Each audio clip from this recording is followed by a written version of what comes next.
This man was the top salesman every single month. This man was the top salesman every single month. Yet he was fired just because he did not bribe his boss with gifts. Yet he was fired just because he did not bribe his boss with gifts. 1 second, he was being kicked out the door. And the next, he received a call from his girlfriend. Honey, just as he was about to answer, she spoke first. He was looking for some comfort, but she said, I. She said, I. He wanted to tell her about his day, but he was just looking for a shoulder to lean on. But what came from the other end of the line? What did you say? Lin Yi, let us break up.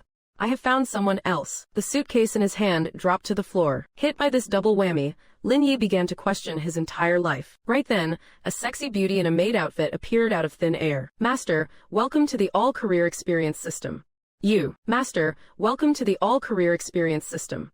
I am your. Master, welcome to the all-career experience system. I am your servant, Ling Wei. Master, you can randomly experience a new profession every week. Master, you can randomly experience a new profession every week.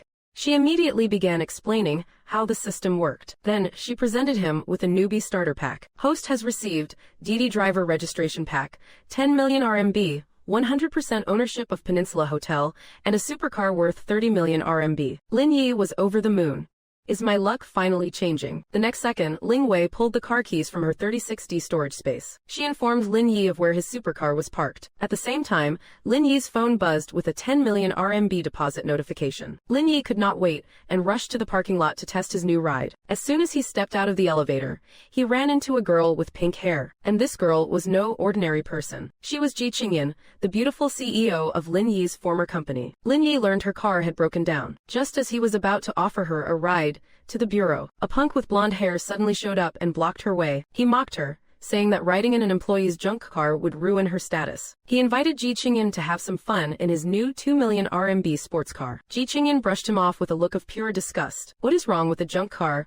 I will ride in whatever I like. Lin Yi finally had enough of this guy's nonsense. He instantly flashed the lights of his Pagani. Then, while the blonde punk stood there in total shock, he, like a true gentleman, opened the door for Ji Qingyan. CEO Ji, please get in. The car's exhaust then blasted right in the blonde punk's face, leaving him dazed. His smooth moves made the female CEO blush deep red. She shyly asked, is this car yours? Aren't you just a junior employee in the sales department? Lin Yi gave a charming, wicked smirk. Actually, I am rich. Actually, I was just pretending. I am a rich heir here to experience the real world. Seeing the mood was right, Lin Yi struck while the iron was hot and asked her to book a ride. After successfully dropping her off at her destination, the system's notification chimed in. Congratulations, host, on completing your first order. Reward, 50 million RMB. 50 million for just one order. This is freaking awesome. That evening, Lin Yi arrived at the Peninsula Hotel. He was ready to take over the business operations. But as soon as he walked through the door, he saw his ex-girlfriend leaning into the arms of a total stranger. He saw his ex-girlfriend leaning into the arms of a total stranger. His ex was doing everything she could to please the man. When the man noticed Lin Yi had arrived, the ex-girlfriend assumed Lin Yi was there to beg for her back. The two of them started hurling insults at Lin Yi. They even told the security guards to throw this loser out. A group of security guards came rushing over in a hurry. Just when the man thought Lin Yi was about to be kicked out, the guards all bowed in unison to Lin Yi. Good evening, Mr. Lin. At that moment, his ex-girlfriend's expression turned very interesting. How could Lin Yi, that pathetic salesman, be the owner of the Peninsula Hotel? The security guard, knowing his place, said, Mr. Lin, please head to the conference room. We will give you a work report. The ex-girlfriend's face was now filled with sheer panic. How could I have let a billionaire heir like him slip through my fingers? Meanwhile, Lin Yi was in the office reviewing some work. He saw a curvy beauty walking toward him. She said a VIP customer wanted to rent the car he took, and was threatening to complain. Lin Yi told her not to worry and that he would handle it. The beauty was stunned when she saw Lin Yi open the door. Where did this incredibly handsome guy come from? The anger in her heart vanished instantly when she found out Lin Yi would drive her in a 30 million RMB supercar. Her face lit up with a massive grin. Without a second word, she started changing her clothes right in front of Lin Yi. Lin Yi stared at the beauty before him, who was dressing up for a big occasion. Lin Yi watched the stunning woman as she said, I am all changed. Let us go. Lin Yi continued to gaze at the elegantly dressed beauty. Suddenly, her face turned a slight shade of crimson. Meanwhile, Downstairs, the ex-girlfriend and the blonde man started a heated argument. This woman actually has the nerve to want to get back with Lin Yi now. She even told her best friend with total confidence, "As long as I play the victim, Lin Yi definitely won't be able to let me go. Once we make up, I will take you for a spin in his Pagani." Just after she finished bragging, she spotted Lin Yi coming downstairs. "Honey, is she your secretary? I can handle all your affairs for you from now on." "Do we have a problem?" Lin Yi said with a cold face.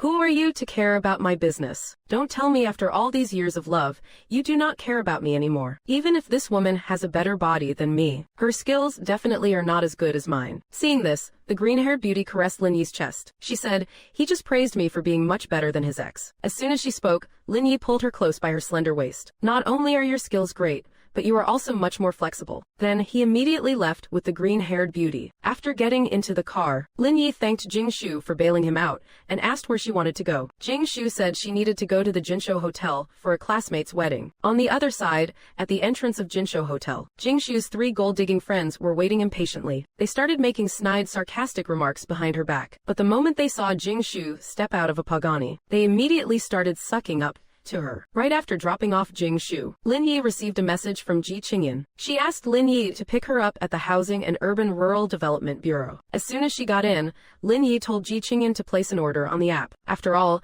this single trip could net him 50 million. Lin Yi's seriousness deeply moved Ji Qingyan. How could a company fire such a hard-working employee? She decided she had to investigate this thoroughly when she got back. Suddenly, System Miss appeared. "Congratulations, Master, on your second order. System mission triggered. Transport a beauty with a score of 85 or higher." What kind of beauty counts as an 85? A beauty like Ji Qingyan is exactly that. Lin Yi immediately looked at Ji Qingyan with confusion, only to find the beauty before him looking completely distressed. He then learned she was worried because she could not book a 5-star hotel for her company. Lin Yi suggested she could try the Peninsula Hotel. Ji Qingyan said it was not a matter of money. She just did not have the right connections to book a room there. Lin Yi said if he really managed to book it, could he get a reward? The reward was for her to perform 10 deep squats for him. He even pulled out his phone to show Ji Qingyan the proper form. But CEO Ji was very confident in the fact that a room was impossible to get. So she agreed to Lin Yi's deal. The two arrived at the hotel. Seeing the boss arrive with a beautiful woman, the staff immediately took the hint. They called the manager over right away. As Ji Qingyan stated her needs and Lin Yi made a subtle gesture, the manager immediately replied, "Whatever day you need it, CEO Ji, I can arrange everything." The innocent little Ji was overjoyed. "No problem, I will handle it right." "No problem, I will go arrange it now." Little Ji was absolutely thrilled. "I will go arrange it and provide full support for CEO Ji. We will cooperate fully with CEO Ji." Little Ji was still beaming with joy. The innocent little Ji felt extremely happy about the outcome. But what happened next? In the car, Lin Yi started asking little Ji for his reward. Little Ji said the space in the car was too small. "Let us go back to my place instead." The moment she said that, Lin Yi slammed his foot down on the accelerator. Going 300 kilometers per hour is the temptation of going home. Before long, they arrived at the villa. Time to see it. Ji Qingyan's blushing cheeks added an extra layer of charm. "Young Master Lin, are you sure you want to see it right now?" Lin Yi replied, "Hurry up. The boys are all waiting. I have never done this before.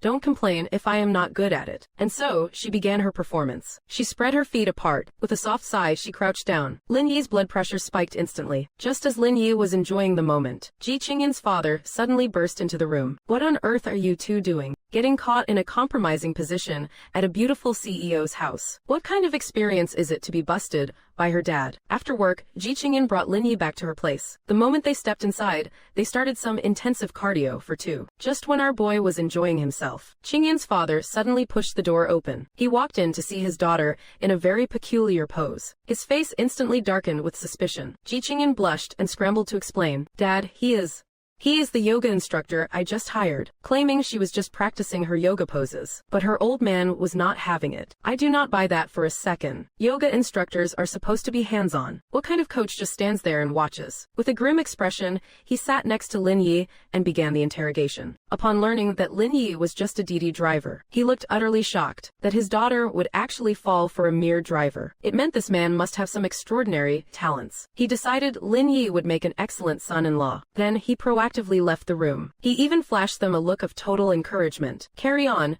do not let me stop you. Having secured the father-in-law's seal of approval, Lin Yi lunged forward like a hungry tiger for its prey. He pinned Ji Qingyan right down under him. How about we finish what we started? Ji Qingyan gave Lin Yi a playful shove. Blushing, she whispered, let us save it for next time, okay? Lin Yi was about to protest, but then his phone started ringing. He checked the screen. It was a former female colleague inviting him to a dinner party. Lin Yi agreed and said to Qingyan, I will take a rain check on the other 9 rounds. Ji Qingyan rolled her eyes. I get it. Now get lost, you pervert. At the restaurant, the stunning Wang Ying welcomed Lin Yi to his seat. Sister Ying expressed her regrets about Lin Yi leaving the company. Meanwhile, the long-haired guy who took Lin Yi's job was mocking him relentlessly. He proceeded to kiss up to the boss, sitting next to him. It is all thanks to you that I am in this position now. Lin Yi was just about to lose his cool when a waiter suddenly walked into the room. Who owns the Pagani parked downstairs? When Lin Yi pulled out the Pagani keys, his former boss immediately rushed over and asked respectfully, Mr.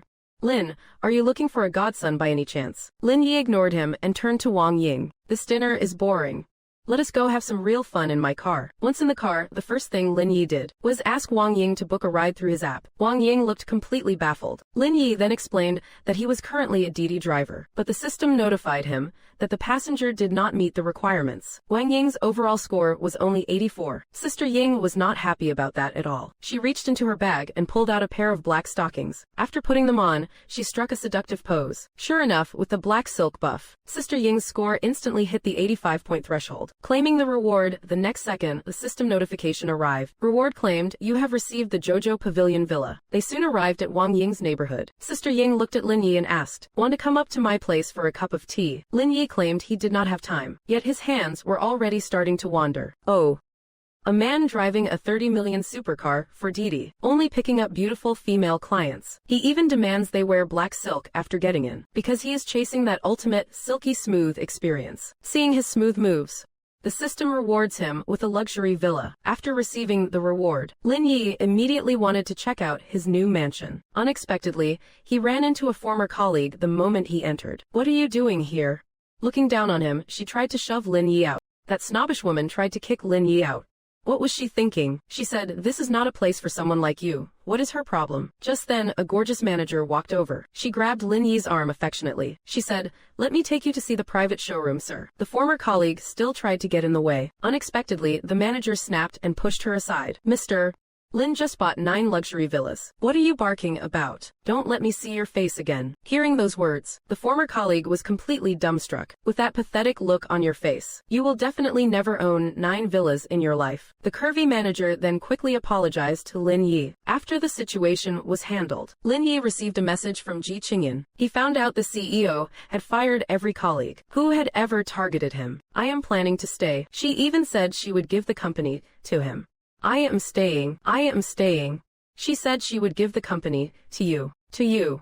She is really giving him the company, and she asked Lin Yi to go pick her up immediately. Get in the car. Ji Qingyan put on an adorable face. She wanted Lin Yi to shower her with compliments. Instead, Lin Yi leaned in close, ready to give her a reward. How could the innocent little Ji handle this? She quickly escaped from Lin Yi's clutches. Even after getting out, she looked back at Lin Yi longingly, and this scene happened to be seen by Wang Ying nearby. Looking at their secretive behavior, she immediately understood the nature of their relationship. Seeing CEO Ji taking a ride, she instantly knew what was up. I am just a Didi driver, just a coincidence. There is no hope. No wonder those people at the company were fired. No wonder they were fired. There is no hope for them. Quick, someone's looking. No wonder they were fired. They had no chance. Look at me. Good thing I did not take Lin Yi home for a drink last night. Look at my hand. Good thing I did not invite him home for tea last night. CEO Ji said it was time for work, and told him to get back to the office. Lin Yi had just settled down when he got a new order.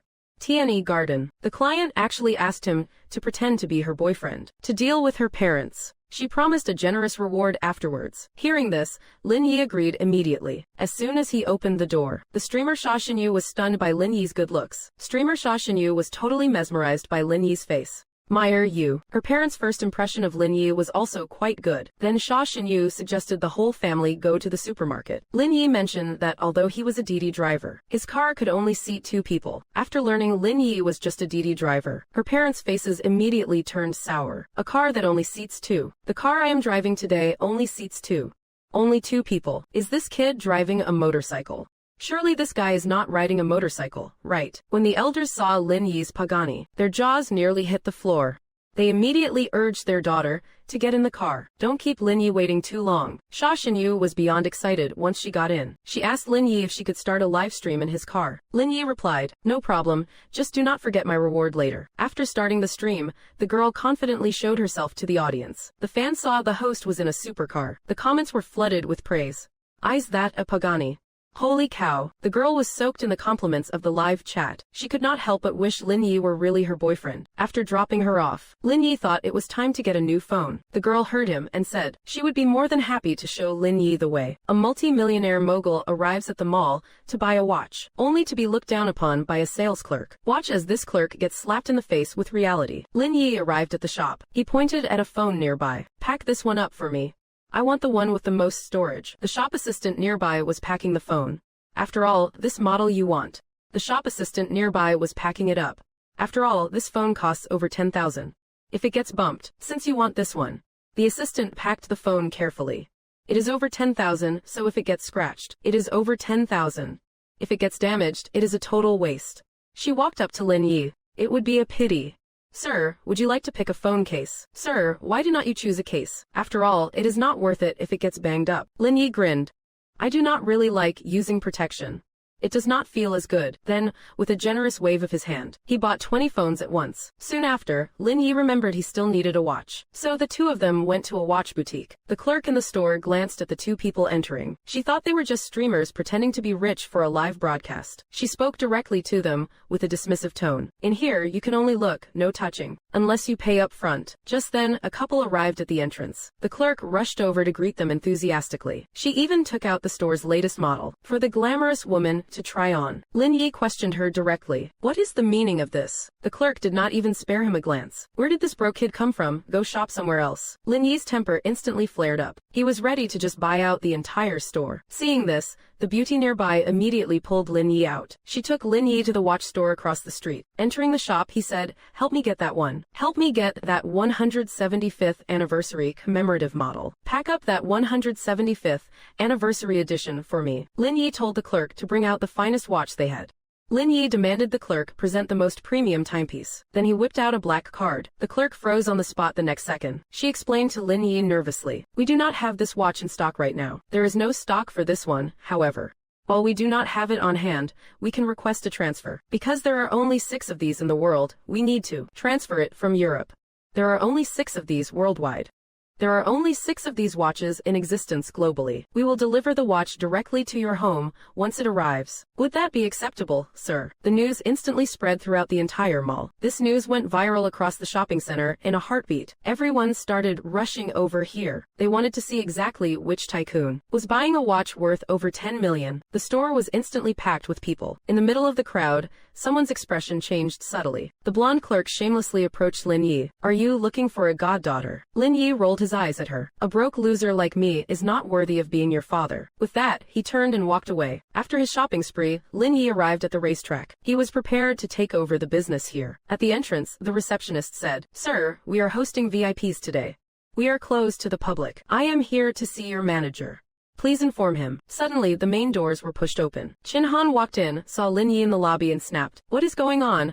Aren't you supposed to be hosting only me today? Why are there outsiders in here?" The receptionist quickly tried to lead Lin Yi out of the lobby. She tried to explain the situation to Lin Yi. "That is the famous young master Chin.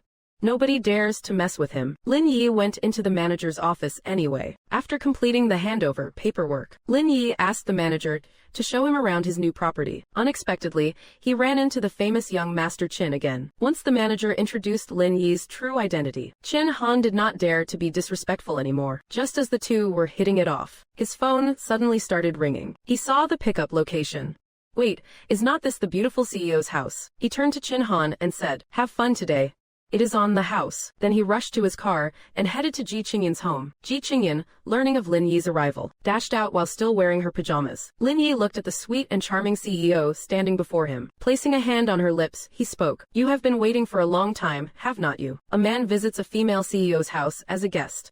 Unexpectedly, she has been preparing a continuous stream of surprises for him. Lin Yi arrives at Ji Qingyin's home. Ji Qingyin needs to attend a class reunion later. She tells Lin Yi to play on the computer for a bit, while she goes to blow dry her hair. Who would have thought that as soon as Lin Yi sat down, an email notification would pop up on the computer. Your 36E black lace lingerie has been shipped. Lin Yi rubbed his chin and said, "Did you prepare this specifically for me?" Blushing with embarrassment, Ji Qingyin ran out of the bathroom. Suddenly, her foot slipped. Seeing this, Lin Yi quickly reached out to catch her. However, I know you guys are not interested in watching this part, so I will just skip it for the bros. Innocent little Ji let out a scream and rushed straight back to her room. Lin Yi, on the other hand, was left wanting more. A moment later, Ji Qingyin finished changing her clothes. In a short while, she was fully dressed. Lin Yi's expression right now must be exactly like yours, bros. He even remarked that her outfit seemed perfect for some exercise. Ji Qingyin placed her delicate hand on Lin Yi's chest. She said shyly, "Go draw the curtains. I do not like it when it is too bright." No sooner said than done. In just a single second, "I am ready." Bros, stay tuned to unlock Ji Qingyin's deep squat moves. Soon, innocent little Ji struggled to stand up. Lin Yi then stated, "I need to head to the restroom." Well, you can't deny Lin Yi is a real man. Finished in just 5 seconds. Just as the two were preparing to head out, they ran right into Ji Qingyin's parents. Her father looked at his daughter's flushed cheeks. "Are you two finished? We saw the curtains drawn. Your mother and I did not dare come in." The sophisticated mother-in-law added, "We are all adults here. We completely understand." Ji Qingyin was suddenly at a total loss for words. Lin Yi, standing beside her, had a look of pure satisfaction. Realizing the two were heading out, the parents did not disturb them further. However, they told little Ji, "You do not have to come home tonight." After Lin Yi dropped Ji Qingyin off at the restaurant, "CEO Ji, we have arrived." After dropping off Ji Qingyin, the system miss sent a notification. "Congratulations, master, on driving safely for 100 kilometers. Reward: 21% equity in Didi Company." Lin Yi looked shocked. "I only did a few orders and now I am the boss. You should know, this company has a market value of over 50 billion. Lin Yi's face immediately lit up with a grin. Just as he was planning to head to his villa to rest, Lin Yi's phone received another new order. He saw a curvy, Western-style beauty on the roadside. She was busy taking selfies with her phone. Lin Yi asked, "Are you Ms. Shu?" The beauty looked at Lin Yi driving a supercar, thinking he was a rich heir who had taken a liking to her. She was instantly overjoyed. As soon as she got in the car, she told Lin Yi, "I am not an easy girl, you know. A man driving a $30 million supercar for Didi goes on a blind date, only to be looked down upon by the girl's parents for being a driver. You are just a lowly driver. How could you possibly be good enough for my daughter?" But when they realized Lin Yi was driving a supercar, they immediately pushed their daughter into his car. Lin Yi did not care about any of that drama. He only wanted a good rating, so he pretended to be her boyfriend. Later, Xia Xinyu suggested going to the mall, but she also made another request. Because she is actually a female streamer. "I have never sat in such a nice car before." She wants to start a live stream right here in the car. Lin Yi gives a casual smirk, showing he does not mind at all. As long as he gets a 5-star rating afterward, it is all good. With his permission, Xia Xinyu immediately goes live on her channel. When her fans see her sitting inside a Pagani, they all start flooding the chat with looks of pure envy. The stream's popularity skyrockets in an instant. Seeing the hype, Xia Xinyu covers her mouth and giggles. "Hey, do not start spreading rumors. I am not that kind of girl. This is just a driver I hailed through the app." But deep down, she is already daydreaming. If this handsome guy is down for it, it would not be impossible to see where things go between them. Her daydream quickly comes to an end, though, because they have already reached the destination. After getting out,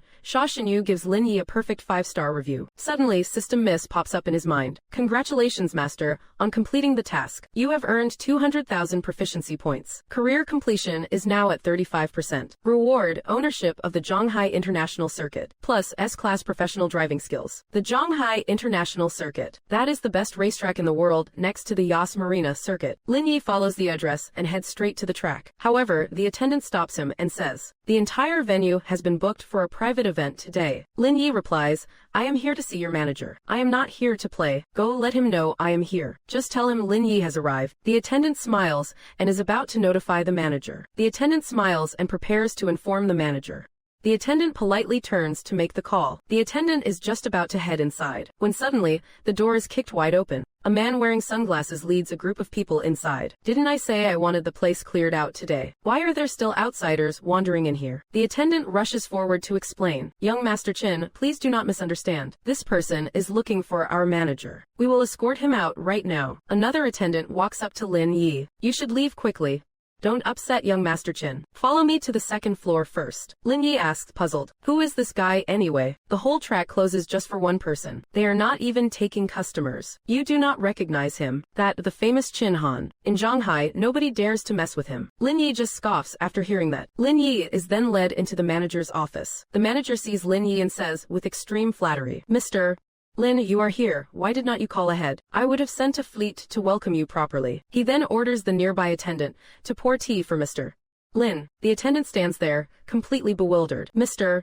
Lin, who is he? The manager quickly explains. Our racetrack has been fully acquired by Mr. Lin. From now on, he is the boss of this entire place. The manager then takes Lin Yi out to inspect the track. Seeing Lin Yi, Chin Han stomps over in a rage. Fatty Joe, what the hell is going on? I booked this place out. How dare you bring people here? Are you looking for trouble? Manager Joe explains with a nervous smile. Young Master Chin, you have got it all wrong. This gentleman is the sole owner of our circuit. He is just here to inspect his own property. Seeing how arrogant Chin Han is being, Lin Yi gives an order. Manager Joe, I feel like doing a few laps. Clear out all these random people for me. If there is a booking fee to refund, just pay it. Chin Han sees that Lin Yi dares to challenge him. He immediately challenges Lin Yi to a 2-lap race on the track. The winner gets to stay and play. Lin Yi figures it is a perfect time to test out those system-gifted driving skills. Lin Yi readily agreed to the challenge. Seeing Lin Yi accept the bet, young Master Chin was secretly delighted, because on this track, he was the undisputed speed king. But when they finally hit the asphalt, Lin Yi took a massive lead right from the start. His cornering was on another level entirely, drifting through the bends with absolute precision. The spectators were left jaw-dropped by the spectacle. He did not even tap the brakes at high-speed turns. Oh my god, this is way too insane. Before they could even process what they were seeing, the race was already over. Lin Yi crossed the finish line first. Chin Han was completely humbled by the defeat. Not only did he hand over the 7 venues, but he even insisted on becoming Lin Yi's apprentice. Later, Lin Yi was looked down upon by a snobbish manager. In a fit of pique, he went to the competitor's shop and bought every single watch they had. Just a moments ago, Lin Yi walked into the Vacherin Constantine boutique. The manager saw his plain, casual outfit and gestured for the staff to just ignore him. When Lin Yi asked to see a watch, the manager told him he could only see it after paying for it. Right then, a pot-bellied man walked in with a woman on his arm. The manager immediately rushed over to greet them with a fake smile. Mr. Lin, Mrs. Lin, it has been quite a while since your last visit. Is there anything I can help you with today? The woman's eyes lit up when she saw a glittering gold watch. The manager quickly took it out for her to try on. Seeing this, Lin Yi snapped angrily. What is the meaning of this? We are both customers here. He can view the watch without paying first. So why can't I? I am sorry, but we provide service based on the customer's tier. I hope you can understand. To put it bluntly, you are just judging a book by its cover. You are just a snob, are not you? The manager, hearing Lin Yi's bluntness, dropped his act. Look, you two broke losers. You are lucky we even let you in to window shop. If this were Patek Philippe across the street, they would have kicked you out ages ago. Lin Yi let out a cold snort and turned to leave. They immediately headed straight to Patek Philippe. Lin Yi stated he wanted to buy the 175th anniversary commemorative watch. The clerk was stunned by the request, because that masterpiece is worth over 10 million, and only 6 exist in the entire world. Only one single piece was allocated to the whole of China. Without a second word, Lin Yi whipped out his black card and swiped it. Meanwhile, back at Vacherin Constantine, the staff heard someone across the street just drop 10 million on a watch. They all rushed over to see the big spender. When that manager realized it was Lin Yi, his jaw hit the floor instantly. He then had the nerve to shamelessly run up to Lin Yi. Sir, we have just received many new arrivals at our shop as well. Why do not you come back and have another look? Lin Yi looked at him with a cold face and said, forget it. I am just a low-tier guy, remember. I do not meet your high service standards. With that, he turned and walked away, leaving the manager kneeling on the ground, slapping his own face repeatedly. That is what you get for being a judgmental idiot. Think about how much commission I just flushed down the toilet. On the other side, Lin Yi just got into his car when a ride-hailing order popped up, and the person who placed the order was none other than Ji Qingyan. Lin Yi quickly arrived at Ji Qingyan's home based on the address, but Ji Qingyan was still lounging in her pajamas. She told Lin Yi to play some games on the computer for a bit. She needed time to do her hair and makeup before they could leave. Obediently, Lin Yi sat down at the computer desk. As soon as he sat down, an email notification popped up. Ji Qingyan, who was drying her hair, called out to Lin Yi. It is just a business email, you can ignore it. But a second later, she suddenly bolted out of the bathroom. She shouted at the top of her lungs, don't open it. In the end, she was still one step too late. When Lin Yi saw the email on the computer, his head started buzzing. Ji Qingyan originally wanted to show off her agility, thinking she would be faster by stepping one foot over the other. But she failed miserably. She almost took a nasty spill. Quick as a flash, Lin Yi reached out and grabbed the CEO's bath towel. After regaining her balance, the CEO said boastfully, luckily, my sense of balance is pretty top tier. Suddenly, a cold breeze swept over her entire body. The CEO looked down, only to realize she was standing completely exposed in front of Lin Yi. Judging by Lin Yi's expression and the intensity of his nosebleed, it was not hard to guess that the CEO's body was absolute goat status. Panicking, the CEO snatched the towel back and wrapped it around herself, then scrambled into the bedroom in a daze. A moment later, she came out fully dressed and asked Lin Yi, I have a class reunion later. How do I look in this outfit? Lin Yi replied, this look is enough to win a beauty pageant. But honestly, I think this outfit is even better for doing deep squats. The blushing CEO gently caressed Lin Yi's chest. Unable to wait, Lin Yi drew the curtains, sat directly on the sofa, and waited for the CEO's performance. Seeing that seductive look in her eyes, combined with those enchanting movements, Lin Yi immediately rushed to the bathroom. Half an hour later, Lin Yi emerged looking completely refreshed. Well then, you will have to imagine what happened in the bathroom yourselves.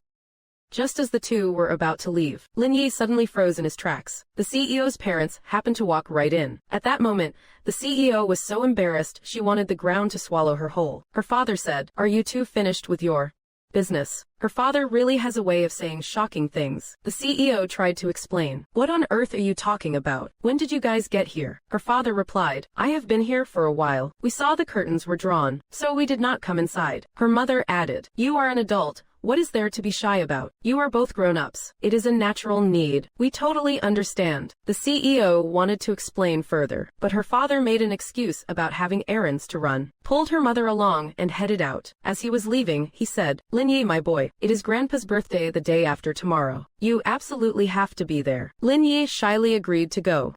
Seeing the CEO's parents leave the room, Lin Yi turned to the CEO and asked, are we going or what? The embarrassed CEO replied, of course we are going. Before long, they arrived at the hotel, where the CEO's class reunion was being held. Just after dropping off the CEO, another order came in. He saw the destination was the JoJo Pavilion Villa area. He thought, this is perfect, it is on my way. I can just go home after I am done. A moment later, he reached the customer who placed the order. The female passenger was named Xu Yang. When she saw the luxury car pull up in front of her, she said to herself narcissistically, is it because I look too beautiful today? Some rich guy must have his eyes on me. Xu Yang got in the car and started introducing herself.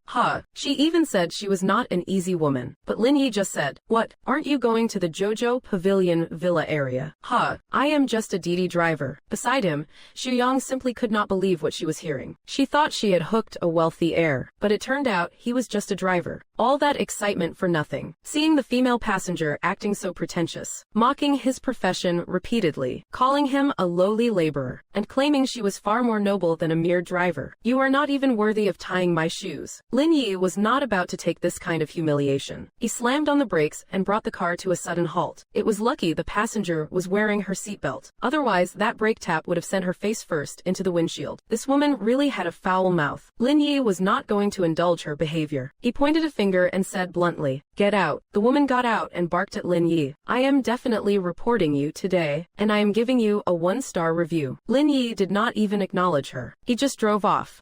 Lin Yi arrived at his villa. Manager Zhou from property management showed Lin Yi around the grounds, telling him, we have selected a few private housekeepers for you. Would you like to take a look? As soon as they stepped into the meeting room, a familiar face appeared before Lin Yi. It was the same woman who had threatened to report him. Seeing her being so rude to Lin Yi, Manager Zhou stepped forward and delivered a sharp slap. A crisp slap echoed through the room. The struck woman cried out, cousin, why did you hit me? He really is just a Didi driver. I was just in his car a moment ago. Manager Zhou hurriedly tried to clear things up. Lin Yi told him not to mind her. Seeing her cousin so respectful toward this man, she quickly tried to apologize to Lin Yi. Lin Yi did not give her the time of day. He said, just get her out of here. The woman slumped to the floor, stunned. Mr.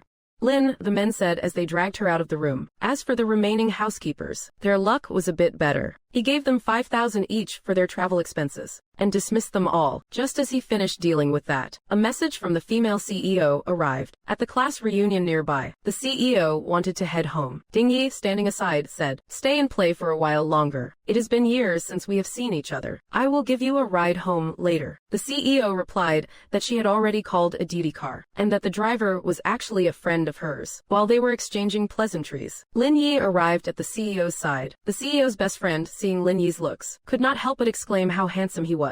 Lin Yi sneered.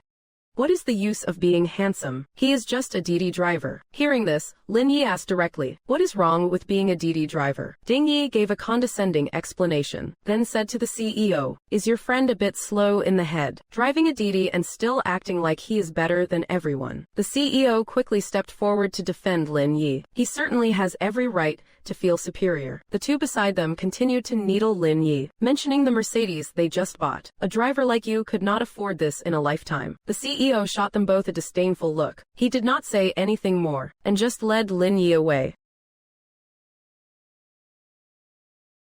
Go. Here comes another blind fool, driving a $2 million Mercedes, and he dares to show off in front of Lin Yi. Ridiculous. With Ji Qingyan's comforting words, Lin Yi did not say much either. He just took her and left. Nearby, Lin Yi saw his attempt to flex had failed. He decided to follow them. He wanted to show them what real financial power looks like. Once they reached the parking lot, Lin Yi pulled out his keys. The Mercedes chirped open. The woman beside him had eyes sparkling with envy and admiration. Just then, the CEO said, "I remember back in school, your favorite car was the Pagani," and Lin Yi said with a smirk, "That car costs 30 million. I certainly can't afford that."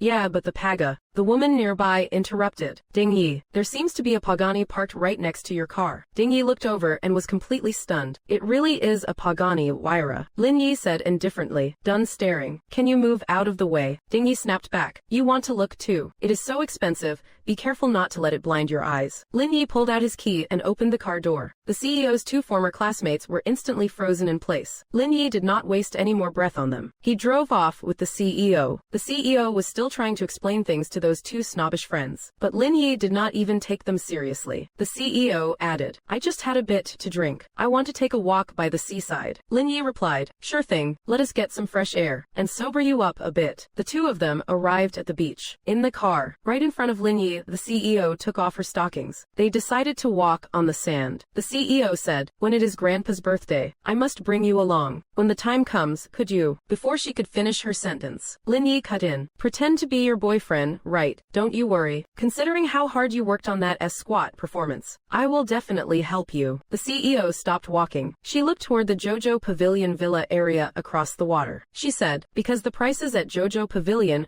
are so astronomical, they have never managed to sell any. This is the first time I have seen the night view with the lights on at JoJo Pavilion." Lin Yi said, "Then I will drive you over there. Let us get a closer look. If you like it, we can stay there." The CEO laughed. "Sleep there? What kind of pipe dream are you having?" Lin Yi replied, "Since you put it that way, I definitely have to take you there to see for yourself." A moment later, the two of them drove to the entrance of the JoJo Pavilion community. "Oh," the CEO said, "I heard the swimming pools inside are filled with air-freighted mineral water. It really makes one curious. Move over." Lin Yi took the CEO's hand. He said, "What is there to be curious about? I will take you inside for a tour, then you will know." And the female CEO nearby says, "If you can actually get in, I will swim a lap in a bikini and give you a real eye-opening treat." Hearing bikini, Lin Yi's interest is piqued instantly. Before the CEO can react, he pulls her straight into the car. The car drives into the JoJo Pavilion Villa area. Seeing the security guards on both sides bowing respectfully, the CEO asks in confusion, "We are actually inside just like that." The two of them arrive at the poolside. Lin Yi says, "Don't you think it is time to fulfill your promise? How about we talk about it later?" "How about later?" the CEO says. "Let us talk later." "How about later?" the CEO says. The CEO says, "How about later?" The CEO says, "Who carries a bikini when they go out? Let us do it another time, okay?" Lin Yi says, "Fine, another day it is, but I have got it marked down. You would better not back out." As he speaks, Lin Yi pulls the CEO along to check out the house. The CEO is about to stop Lin Yi, but Lin Yi's hand has already touched the doorbell. Ding dong. "Welcome home." The CEO stands there frozen. She says to Lin Yi, "Is this your house?" Lin Yi says, "I just bought it yesterday. I just bought it yesterday. This was a fresh purchase from yesterday. I just bought the house yesterday." CEOG, since we are here. I just bought it yesterday. CEOG, why did not you come in and have a look? Realizing she has been played, the CEO starts pummeling him with her fists. Alone together in one room, Lin Yi says, "It is late, you should just stay the night here." The CEO agrees and says, "Good. You can drive me to work tomorrow." She adds, "Do you have any women's pajamas here?" Lin Yi says, "I am a grown man living alone. Where would I get women's pajamas?" "Don't worry, I am not going to peek." The CEO goes into the shower. While she is washing up, suddenly there is a loud thud. Lin Yi asks from outside the door, "What happened? Are you okay?" Then a delicate voice drifts out. "Lin Yi, can you come in for a second? I slipped and fell. If I do not get up soon, I will be late for work." With the CEO's calling, combined with the birds chirping outside the window, Lin Yi stretches and says, "Meetings with you all night, and still having to work first thing in the morning. This really is not easy." The CEO says shyly, "You are annoying. Get up already, and take me to the office. I will give you a 5-star review." Arriving at the Peninsula Hotel, Lin Yi checks the time. He thinks to himself, he has not had breakfast yet. I will grab a bite before picking up more orders. After walking into the hotel, the manager nearby says, "Mr. Lin, you have arrived." Lin Yi says, "I am just here for a simple meal. No need for special preparations. I will just head over there myself. I just sat down. Just as I was about to order, I called for a server. To my surprise, the one who showed up was Yu Lily, the very manager who had fired Lin Yi before." At this moment, Yu Lily said, "I got fired, all because you ratted me out. You are absolutely shameless." Lin Yi slammed the menu onto the table. He said, "You dare insult a customer." Yu Lily replied, "You are just a pretty-faced boy living off a sugar mommy. Don't actually think you are high class now. Someone like you does not even deserve to eat here." Just then, another server said to Yu Lily, "This guest is quite extraordinary. You would better watch your mouth." Consumed by her internal rage, how could Yu Lily listen to anyone's advice? Then Lin Yi spoke up, "Go and get Wang Tianlong over here." Yu Lily truly failed to realize the gravity of the situation. Lin Yi said, "For the sake of us being former colleagues, I will give you a wake-up call today. You are about to learn a lesson the hard way." A moment later, Manager Wang came rushing over. Yu Lily said, "Manager Wang, this pauper is here causing trouble. Hurry up and have security kick him out." Hearing this, Manager Wang snapped, "Are you blind? He is the owner of this place. Who exactly do you think you are kicking out?" Upon hearing this, Yu Lily's jaw nearly hit the floor. She stammered, "Manager Wang, do not let him fool you." Manager Wang retorted, "I think you are the only fraud here. I have no idea how you even faked your way through the interview." With that, he called the security guards. They dragged Yu Lily away. No matter how much Yu Lily begged for mercy, it was all in vain. Lin Yi drove the female CEO to work. Afterward, he grabbed a quick breakfast at the hotel. Suddenly, his phone started ringing. On the other end was Tian Yan, the senior president of Didi. She wanted to schedule a meeting on behalf of the company, but Lin Yi said he still had work to do in the morning. "Let us get in touch this afternoon instead." After hanging up, Tian Yan turned to her assistant, Xiao Yan. "Xiao Yan, let us head over to Jialishi in a bit. After all, they are our biggest agent." The assistant immediately hailed a ride for Tian Yan. Meanwhile, Lin Yi was taking a stroll after finishing his meal. As luck would have it, the order landed right in Lin Yi's hands. The passenger who placed the order was nearby. He soon arrived at the location, house number 6888. When Tian Yan saw the driver, she could not help but exclaim how handsome he was. Looking at the car next to him, she said, "Your company is incredible. Using a Pagani as a Didi Premier car." Lin Yi smiled and said, "Hop in, quickly. I can't park here for too long." The two of them got into the car. Tian Yan asked, "Do a lot of girls get in your car and say they are feeling hot?" Lin Yi replied, "There should not be a rule saying supercars can't do Didi runs, right? Besides, the way you put it makes me sound like some kind of playboy." Tian Yan said, "There is no such rule, but you must watch your conduct. If you tarnish the company's reputation, you might just find yourself suspended." Seeing Lin Yi looking completely bewildered, she continued, "I am a senior vice president of Didi." Lin Yi then replied, "Well, I happen to be a shareholder of Didi." Seeing Lin Yi's nonchalant and cynical attitude, she casually pulled out her identification. Lin Yi looked at the ID in her hand and thought, "No way it is this much of a coincidence, right?" He said, "I was not lying either. I just acquired 21% of your company's shares yesterday. They actually just called me to schedule a meeting." At this moment, both were completely stunned. Neither could believe such a coincidence had occurred. Then they both burst out laughing. They arrived at the designated bureau, but Tian Yan was unable to process the payment. Processing. Lin Yi pulled out his phone. Checking. It turned out Jialishi Company had sent him a message regarding the matter. Lin Yi realized his account had been suspended. Lin Yi thought to himself, could it be that lady who filed a complaint last time?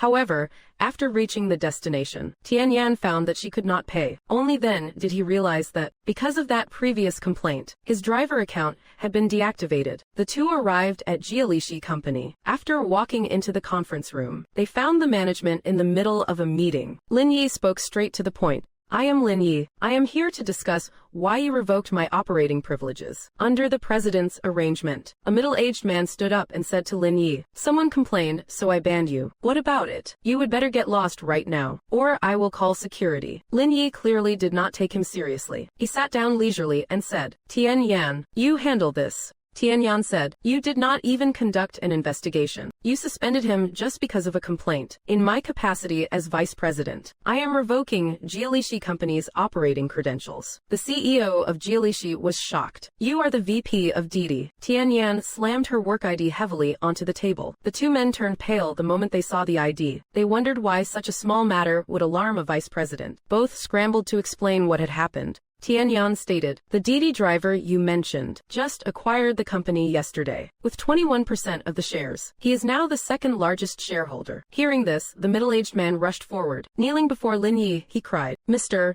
Lin, it is all my fault. Please, I beg you, do not revoke our operating license. Lin Yi said, with your terrible attitude, I am sure the number of people you have bullied over the years isn't exactly a small figure, right? Weren't you quite arrogant just now? Quite a handful, are not you? Arrogant as hell just a second ago. Weren't you acting like a big shot just now? With a character like yours, I bet you have stepped on plenty of people. As he spoke, he used a size 43 leather shoe to pat the man's pathetic face. He stood up to leave and said, your qualification as an operator is cancelled. His phone started ringing. It was a call from the CEO, Ji Qingyan. He said, Tian Yan, you handle the rest of this. I will go take this call.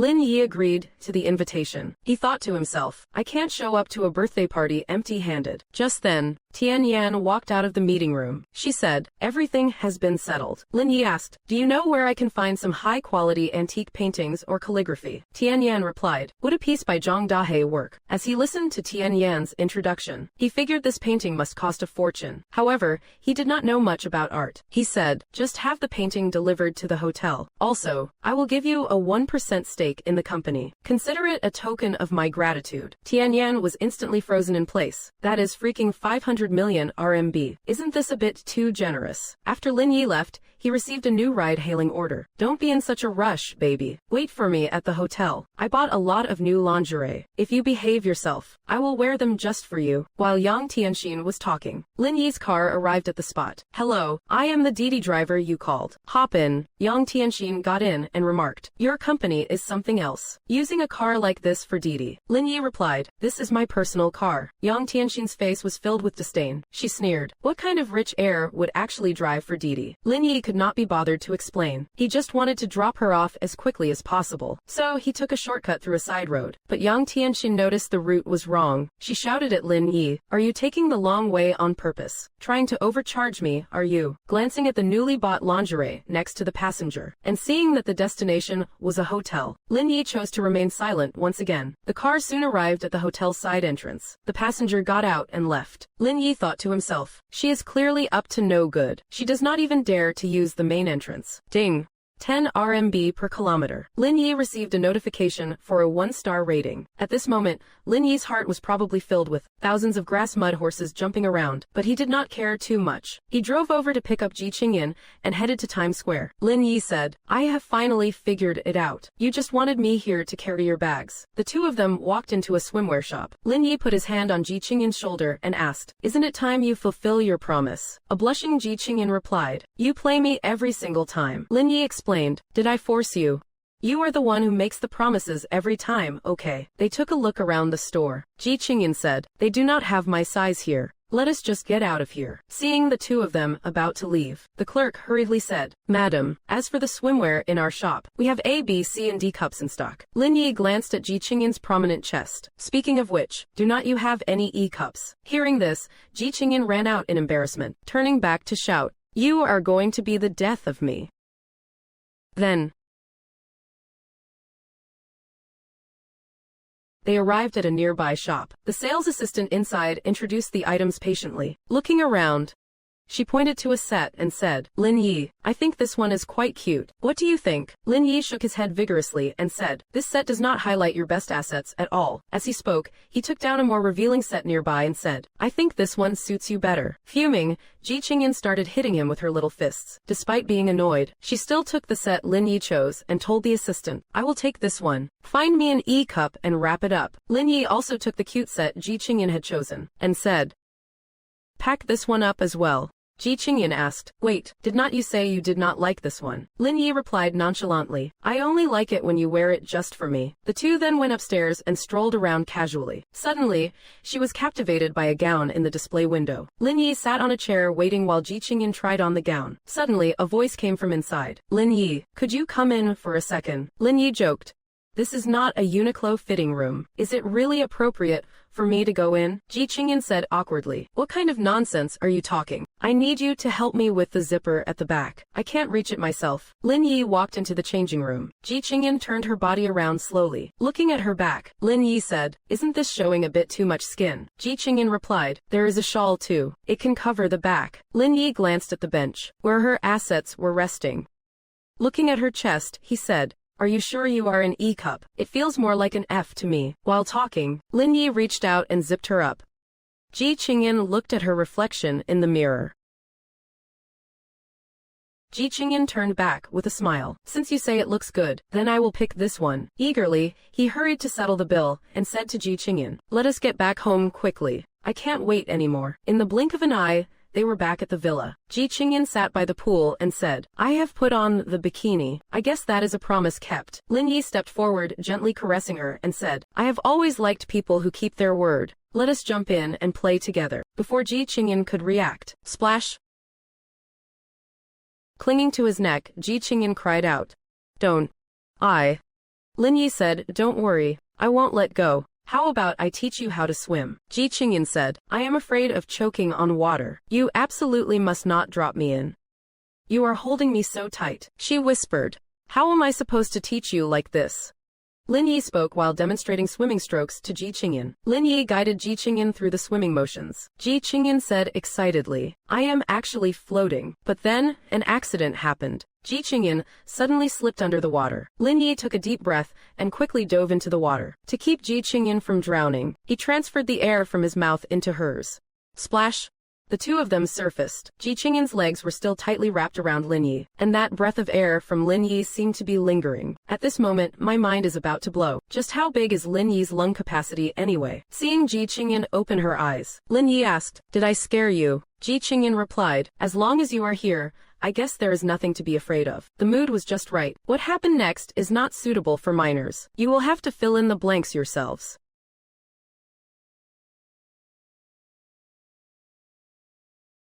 In the next second, those kisses were landing like they were free. Just a moment ago, the guy with glasses, trying to show off, had personally shredded a famous painting worth 200 million. And then, Lin Yi gave him a lesson he would never forget. Afterward, Lin Yi approached Ji Qingyan's father and said, Uncle Ji, I have some other matters I need to discuss privately with your family. Can we go to the inner room? Uncle Ji nodded and agreed. Once they were in the inner room, facing the grandfather's inquiry, Lin Yi spoke up. It is about Yang Tianxin. Stop playing games. If you have got something to say, spit it out, Yang Tianxin snapped from the side. Quit acting mysterious.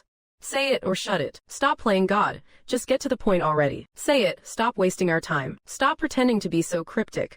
Cut the crap and speak. Lin Yi went straight to the point. Yesterday, you took my car and went to the Peninsula Hotel, did not you? Yang Tianxin said. I met some friends there for a game of cards. You got a problem with that?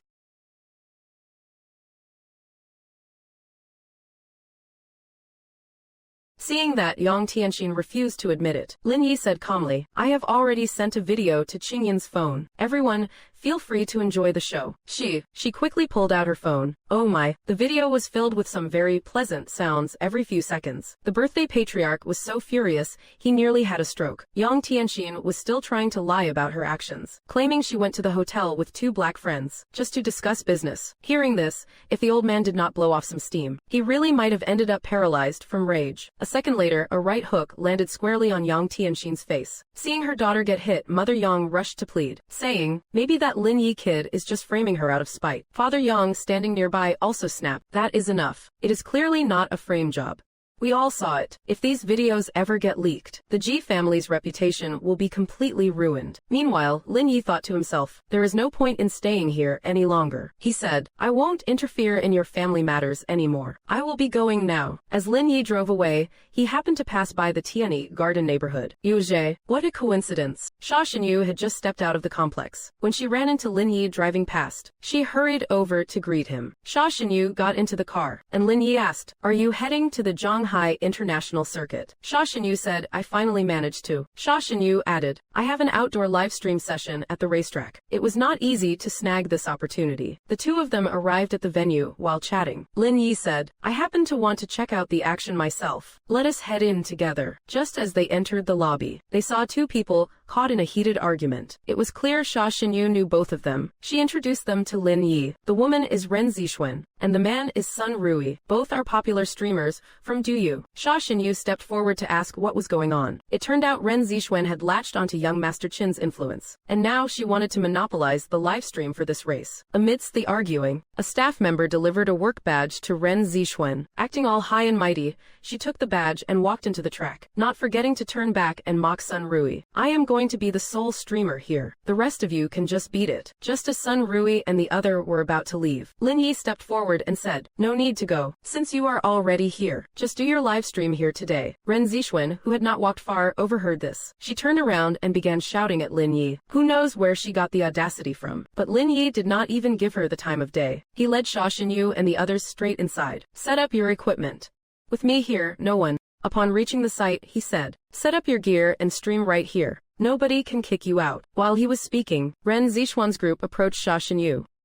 Arrogantly, she complained to young Master Qin about them, then pointed her finger at the man nearby. She said, it is this man who is causing all the trouble. Young Master Qin looked over and realized it was Lin Yi. He immediately waved his hand to greet him. This reaction scared the daylight out of Ren Zixuan. Ren Zixuan asked young Master Qin in disbelief. Wait, do you and Manager Zhou both know him? Young Master Qin snapped at her. Are you blind? He is the owner of this place. How could I possibly not know him? In the middle of the night, Lin Yi went to the office to find Ji Qingyan. Before they could even exchange a few words, the two of them were already getting cozy on the sofa. Looking at their expressions, one could tell that they must be feeling an explosion of happiness. The last time I saw a scene like this, it was still hidden in a folder on my computer's F drive. After their sweet moment, they walked out of the company. Lin Yi drove Ji Qingyan home. On the way, she kept praising him. You really are amazing. Once Ji Qingyan reached home, and they exchanged their goodbyes, Lin Yi received a 5-star rating from her. At that moment, the system notified Lin Yi, exiting. Initiating. The driver profession has been 100% completed. And so, Lin Yi unlocked his new profession, being a university PE teacher. The system also delivered a miraculous potion into Lin Yi's hands. It informed him that after drinking this potion, forget about sports. Even advanced mathematics would be a piece of cake. Lin Yi looked at the potion in his hand with curiosity, thinking to himself, if that is the case, wouldn't I be a bit too powerful? Well, I can't worry about that now. He opened the potion and drank it all in one gulp. Wait, in an instant, he felt something strange happening to his body. Ling Wei lifted Lin Yi's shirt to take a look. She was genuinely stunned by his new 6-pack abs. Grabbing Ling Wei, he said, damn, this is way too intense. Back at home, Lin Yi was lying comfortably in bed. His phone started buzzing incessantly. What is it? The orphanage. Ji Qingyan had already booked a flight for Lin Yi to return to Blue Sky Orphanage. The next day, Lin Yi arrived at the airport. Holding his first-class ticket, he found his seat and sat down. Just then, 2 young ladies boarding the plane spotted Lin Yi. They were instantly love-struck. He is a 1 in a million rich heir. Seeing their expressions, a rich kid nearby said, 1 in a million heir, my foot. Can you two stop being such fangirls? Seriously, you are embarrassing yourselves. Lin Yi happened to overhear this. He turned to the rich kid and said, hey buddy, if you want to act sophisticated, go right ahead. Just leave me out of it, okay? The rich kid sat in the seat next to Lin Yi and said, I am just stating facts. How about a little competition? Let us see who can get the flight attendant's WeChat. As they were talking, a flight attendant walked over, pushing the meal cart. The rich kid spoke up. Hello, miss. Both this gentleman and I would like to add you on WeChat, but you can only choose one. As he spoke, he casually adjusted his sleeve to show off his gold watch. We have rules. We are not allowed to just add passengers. The flight attendant replied, we have rules against adding passengers randomly. It is strictly against our policy. I am sorry, we have regulations here about not adding people. It is not permitted. We really can't just give out our WeChat to passengers. No, but when the flight attendant turned to look at Lin Yi, the watch on his wrist caught her eye. She clearly knew exactly how valuable that watch was. Then she smiled at Lin Yi and said, "Sir, what is your WeChat ID? I will add you right now."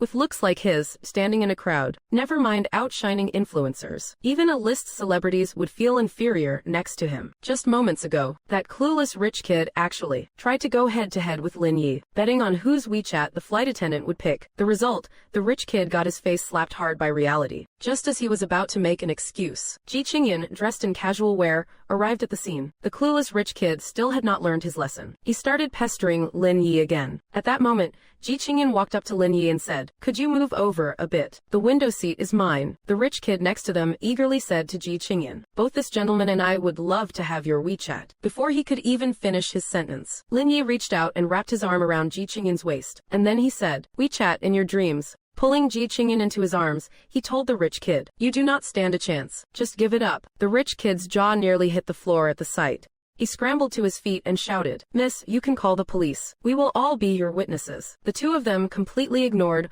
whatever the rich kid was yapping about. Lin Yi's face was now inches away from Ji Qingyan. Ji Qingyan, feeling a bit flustered, used an excuse. Quickly escaped from Lin Yi's devilish grip. Meanwhile, the rich heir nearby was even more jaw-dropped. He said, "How the hell am I supposed to compete with this?" Lin Yi asked Ji Qingyan, "Didn't you have things to do? Why are you here with me again?" Ji Qingyan said, "I was lying to you before. I happen to be free today.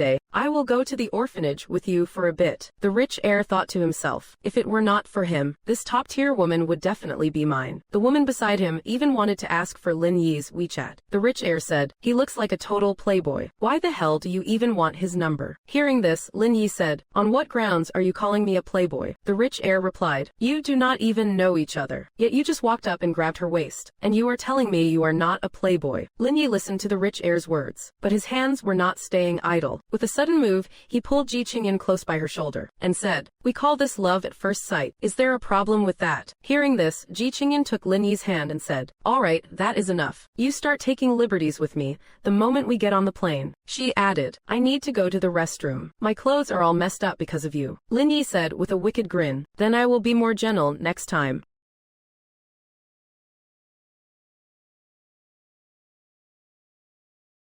Lin Yi and Ji Qingyan, these two really are a clingy couple. Clingy in the office late at night, and they can't even behave themselves on a plane. After getting off the plane, the two soon arrived at Blue Sky Orphanage. The children in the yard were playing football. Suddenly, they saw Lin Yi returning, with a beautiful sister by his side. "Thank you, beautiful sister." They rushed forward saying, "Thank you, beautiful sister." Ji Qingyan also took out gifts to distribute to the children. At this time, Aunt Wang, who was cooking, said, "Why did not you tell me you were coming back? I could have prepared a few of your favorite dishes." Lin Yi stepped forward and said, "Wasn't this meant to be a surprise? So I just came back quietly." Aunt Wang replied, "Well, this surprise is quite a big one. I just urged you to find a girlfriend, and you brought one right to me." Ji Qingyan stood up and said, "Hello, uncle and aunt. My name is Ji Qingyan." Seeing her face, Aunt Wang could not stop praising her. "You are truly beautiful. We are all family from now on. Don't bother bringing gifts next time." Aunt Wang then said to the old man, "Hurry and give the things to the children." Before Lin Yi and the others could enter the house, the elders saw that Guo Ningyue had also returned. She had a young master by her side. Seeing Ji Qingyan's puzzled expression, Lin Yi told her, "Guo Ningyue also grew up in this orphanage. Let us go over and take a look together. Over here." Guo Ningyue also brought treats to share with the children. A few kids saw the car nearby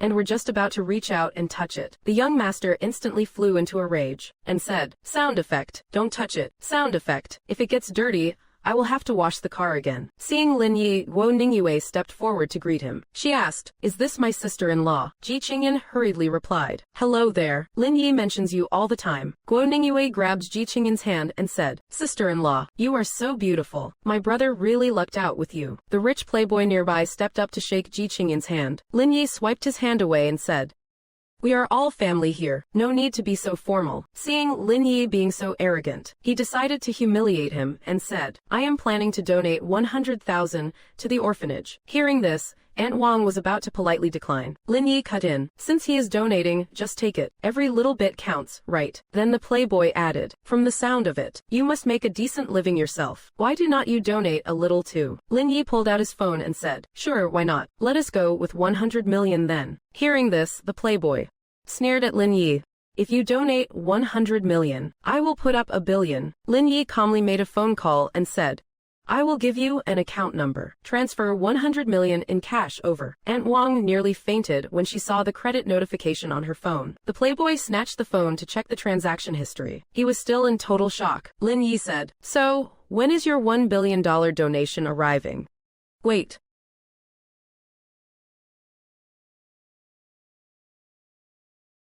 Isn't zipping up something you men love doing?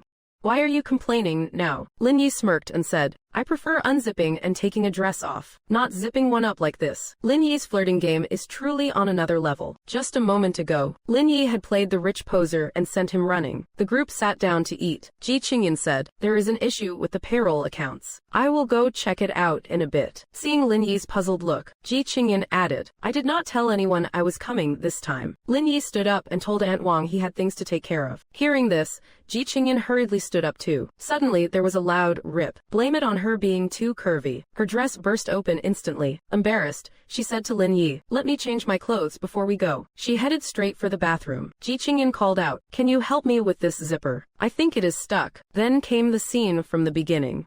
Lin Yi said, I prefer unzipping and taking a dress off, not zipping one up like this. No matter how hard Lin Yi pulled, the zipper would not budge. He said, I am going to get some scissors. Your underwear has a loose thread. It is caught in the zipper. If I do not snip it, I can't zip it up. Blushing, Ji Qingyan said, stop talking about it. Go and get it, quickly. Lin Yi, scissors in hand, was working diligently behind Ji Qingyan's back. It was unclear how long he had been at it, or exactly what he was doing. Before long, the two arrived at the branch office. Inside the conference room, Vice President Wang Zhengyi said with a panicked expression, CEO Ji, you are here, why did not you let us know? We would have come to pick you up. Ji Qingyan replied, no need for a pickup. I am here to audit this year's accounts. Have your people bring out the ledgers. As Ji Qingyan looked through them, she said to the staff, where is Wang Zhengyi? The company accounts have a mysterious deficit of over 30 million. Just as she was preparing to call the police, bang! The office door was kicked wide open by a group of thugs.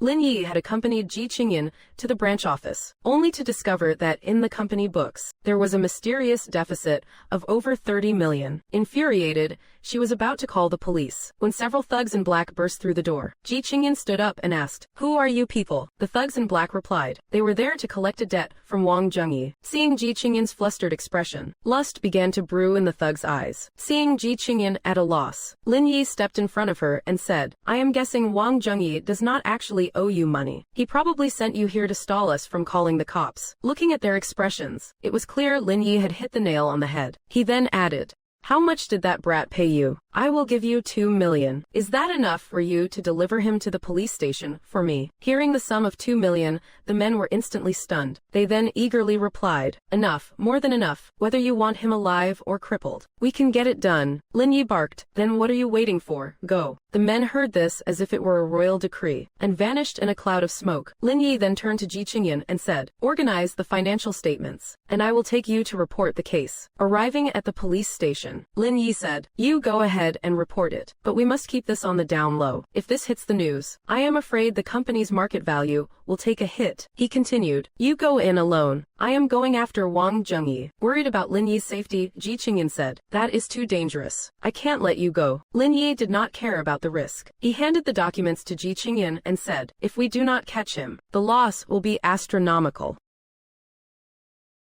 A few hours later, while Ji Qingyan sat dazed at the station, Lin Yi dragged Wang Zhengyi back. Finally, a smile returned to Ji Qingyan's face. She rushed forward to ask if Lin Yi was hurt. Nearby, Wang Zhengyi was still trying to beg for her forgiveness, but at this moment, the two had no intention of dealing with him. Ji Qingyan linked her arm with Lin Yi's. They discussed their plans. They would stop by the orphanage to say hello, and then head back to Zhanghai.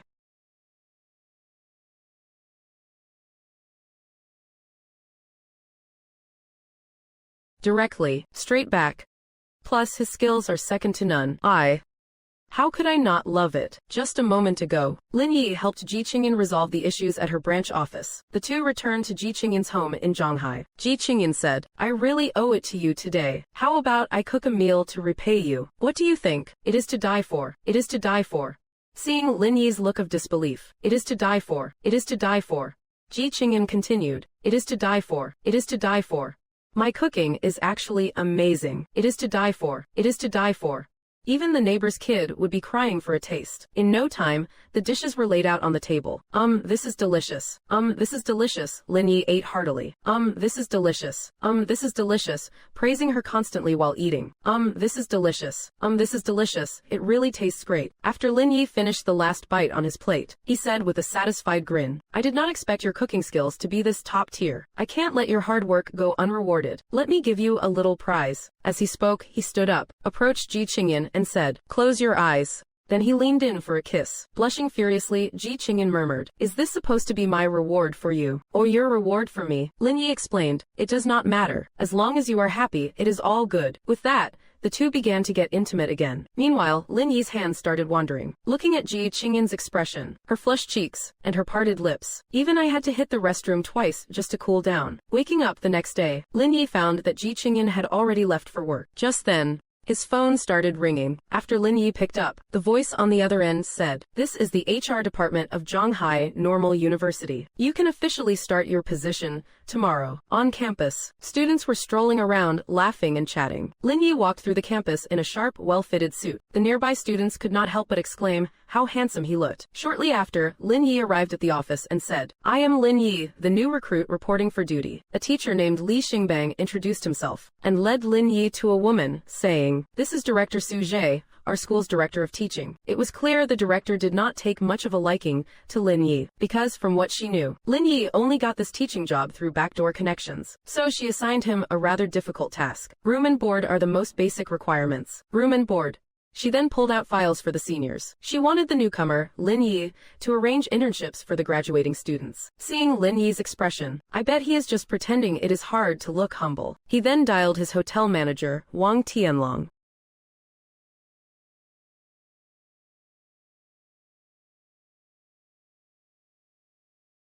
New career. Career progress. Lin Yi's DD driver task is now complete. Lin Yi's DD driver task is now complete. He successfully unlocked the new career, university PE teacher. But little did he expect that he would be targeted by the director of teaching on his very first day. However, a major headache for others is just a simple phone call away for Lin Yi. Finally, the problem was solved with ease. At this moment, Su Zhe, the director of academic affairs, never expected that Lin Yi, who got in through connections, actually had such capability. After solving the director's difficult problem, the system misinformed Lin Yi that his career progress had reached 20%. Great, and rewarded him with the Zhanghai Longxin Research Institute. Excellent. Wang Tianlong, having finished the task, respectfully said to Lin Yi, everything has been settled. Then I will be taking my leave first. Lin Yi turned and said to Su Zhe, you can arrange tomorrow's classes for me now. After speaking, he waved goodbye to her with a grin. This director really holds a grudge. She told teacher Li nearby to assign the newcomer Lin Yi to the physical education course. But every teacher knows the attendance rate for this course has always been rock bottom. If the newcomer Lin Yi's attendance rate is also that low, his salary will be cut in half. The director said smugly, his original profession is a PE teacher. Anyway, this arrangement is perfectly reasonable, is not it? Meanwhile, with Lin Yi, after leaving school, he arrived at his own Wangzhong wharf. Suddenly, an Audi sped past right in front of him. Startled, Lin Yi quickly backed away. Once the car came to a halt, a woman stepped out and said, this car costs over $1 million. If you touched it, you could not afford the repairs even if you sold yourself. Lin Yi replied, isn't it just a car with 4 rings? Even when I drive my Pagani, I do not flex as hard as you. The woman nearby scoffed. You must be driving that Pagani in your dreams. She walked away after saying that, completely ignoring Lin Yi's awkward expression behind her. In the meeting room, several people were likely waiting for a meeting to start. That arrogant woman from earlier also walked in. She said to the man beside her, I ran into a loser in the parking lot just now. He wasted a few minutes of my time. As she spoke, she looked at another woman nearby. She said, CEO Guan has not left yet. It is okay. Losing to us is nothing to be ashamed of. The woman next to her was named Guan Ya. She retorted, how could a foreigner possibly understand the Washa market better than we do? As the two were about to argue further, the meeting room doors swung open. Lin Yi, dressed in a sharp suit, walked inside. That arrogant woman could never have imagined that the loser she met in the parking lot was actually the boss here. Lin Yi spoke bluntly, "You all can head back now. We do not need you here." The arrogant woman wanted to explain herself, but Lin Yi was not about to give her the chance. "Enough, leave right now." He made them leave immediately. Right now. Is this what they call money power? With a wave of his hand, Lin Yi put forward 800 million, aiming to turn his Wangjiang wharf into the world's #1 port, and stay 10 years ahead of the industry. This move truly shocked everyone who came to cooperate. Lin Yi did not care what they thought. He walked straight out of the meeting room. His phone started ringing incessantly. It was Sun Fuyu, the director of the Longxin Research Institute. He was calling to get in touch with Lin Yi. Lin Yi also agreed on a time to meet him. Early the next morning, Lin Yi arrived at the school. The director's attitude towards him seemed unchanged. She said, "Why are you just getting here now? Go and prepare for your class." "University PE," Lin Yi replied. "University PE, I am already prepared." The director told him if the attendance was low, "Don't blame me for cutting your bonus." Seeing the director so irritable, Lin Yi wondered if she was going through menopause. Lin Yi walked out of the office and into the hallway. He cheerfully greeted the students. He told them he had a class in the third-floor lecture hall soon. The students promised they would definitely be there to support him. Inside the lecture hall, there were only a handful of students. Seeing this, Su Jie, who was standing to the side, was secretly pleased. Suddenly, the noise from behind them grew louder and more chaotic. She turned around and could not believe her eyes. A huge crowd of people suddenly poured in, and most of them were female students. In no time, the lecture hall was completely packed. At this moment, Su Ji's expression was incredibly awkward. Lin Yi took out the registration sheet and started the roll call, but what he did not expect was more than half an hour had already passed, and he still had not finished calling all the names. Su Jie, standing beside him, asked Lin Yi if he should start the class first, and save the roll call for later. Before Lin Yi could even speak, a student from the side shouted, "No way, I have to leave my name. What if the teacher forgets about us? Could you please not interrupt the teacher's flow?" Seeing this fuming student, the department head and the other teacher could only fume in silence, not daring to speak up. After an unknown amount of time, the bell for the end of class rang. Lin Yi said awkwardly, "That is all for today's roll call. We will continue the roll call next class." Lin Yi turned and asked the department head, "Is my class attendance rate considered up to standard?" The department head said tremblingly, "It is up to standard." Lin Yi waved his hand again and said, "All right then, class dismissed."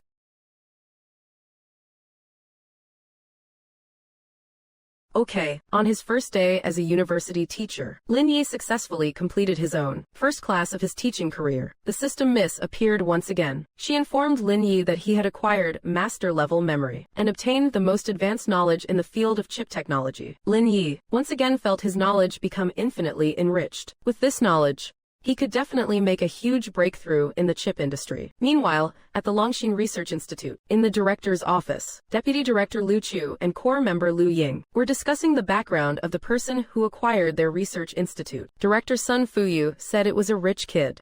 He added that their meeting was scheduled for 1 o'clock. He figured the other party should be arriving soon. At that moment, Lu Ying spoke up. "The research is at a critical juncture right now, and the new boss turns out to be some rich kid. We are so screwed." Lu Chu also agreed with what Lu Ying said. Just as they were worrying, Lu Ying got a call saying he had arrived.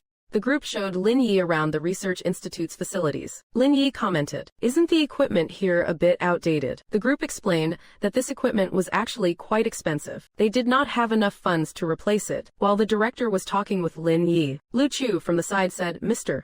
Lin, I have a few things I would like to say. We have our own research direction. I hope you won't interfere too much with our work. I hope you can let us do things our own way." Lin Yi turned and asked, "What is your educational background?" Lu Chu lightly pushed up his glasses. He said proudly, "PhD in Computer and Communication from Yggdrasil University." Lin Yi said, "If you had not told me, I would have thought you had a kindergarten degree." Feeling insulted, Lu Chu retorted, "I know you are loaded, but I have a PhD from Yggdrasil. That makes me a rare talent." Lin Yi said, "I am not insulting you. I am just purely looking down on you. I acquired this place, so I have absolute authority here. I do not need you telling me what to do. If you do not want to work, you are free to leave." The director nearby noticed things were getting heated. He hurried over to smooth things over. Lu Chu brought up the project they were currently handling. "As long as we overcome this final hurdle, it could leapfrog the domestic chip industry forward by at least 10 years. If I leave, it is your loss.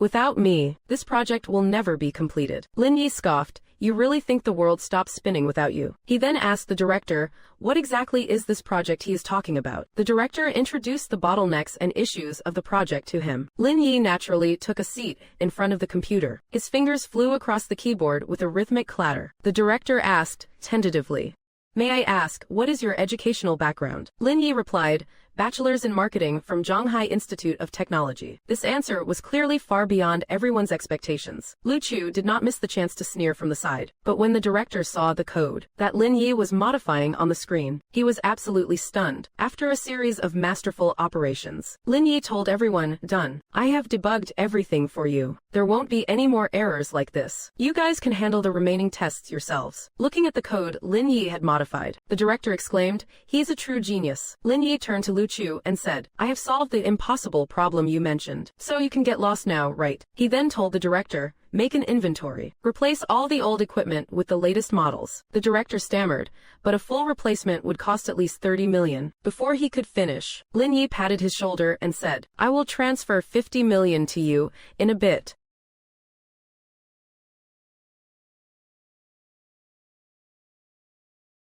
Lin Yi, the marketing graduate from Shanghai Institute of Technology, was truly something else when it came to coding. He completely schooled that so-called PhD in computer science. With one smooth move, he sent the guy packing. Having settled the issues at the research institute, Lin Yi mentioned he had other things to do and took his leave. The director hurried to see his new boss out. Suddenly, an elder, dressed in a formal suit, stepped forward. I am Zhao Qi, the president of Shanghai Normal University. I apologize for dropping in unannounced. It turned out, the president had already spoken with the director on the phone. He was here to request the use of the laboratory. The director said, this is our new boss. You will need to coordinate with him regarding the lab. The president stepped forward to exchange pleasantries with Lin Yi. Lin Yi spoke up directly. We happen to be decommissioning a batch of lab equipment. Why do not we just give them to you? They are still perfectly fine for academic research. Upon hearing this, the president beamed with joy. The man accompanying the president asked, Mr. Lin, have not we met somewhere before? Lin Yi replied, I just started a few days ago. We met at the HR department. Then it clicked. Lin Yi was the newly appointed PE teacher at the university. The group began chatting more familiarly. The president said, since you have made such a huge contribution to the school, I will promote you to honorary vice president. What do you think? He added, I know you like to keep a low profile. We can just keep this between us. As he spoke, he told the man with him to get the paperwork done immediately. The next day, Lin Yi arrived at the school office. Before he could even sit down, the office door was kicked wide open. A nearby teacher said, oh, it is Teacher Fu. Director Su has not arrived yet. This Teacher Fu pointed a finger at Lin Yi. I am not here for Director Su.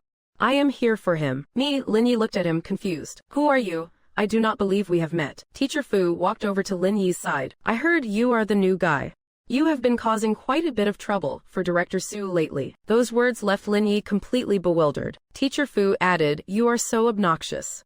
Can't you just get the hell out of this university yourself? Lin Yi replied, oh, you are so powerful. You think a few words from you can just make me walk away. Another teacher nearby chimed in. Teacher Fu's uncle is the vice president of administration. He wields a lot of power around here. As they were speaking, the office door swung open once again. Director Su said, Teacher Fu, didn't I tell you not to come to my office looking for me? Teacher Fu replied, don't worry. If this punk dares to give you any trouble, I will destroy him. Before he could even finish his sentence, Director Su stepped forward and grabbed Lin Yi's arm. She said, this is between us.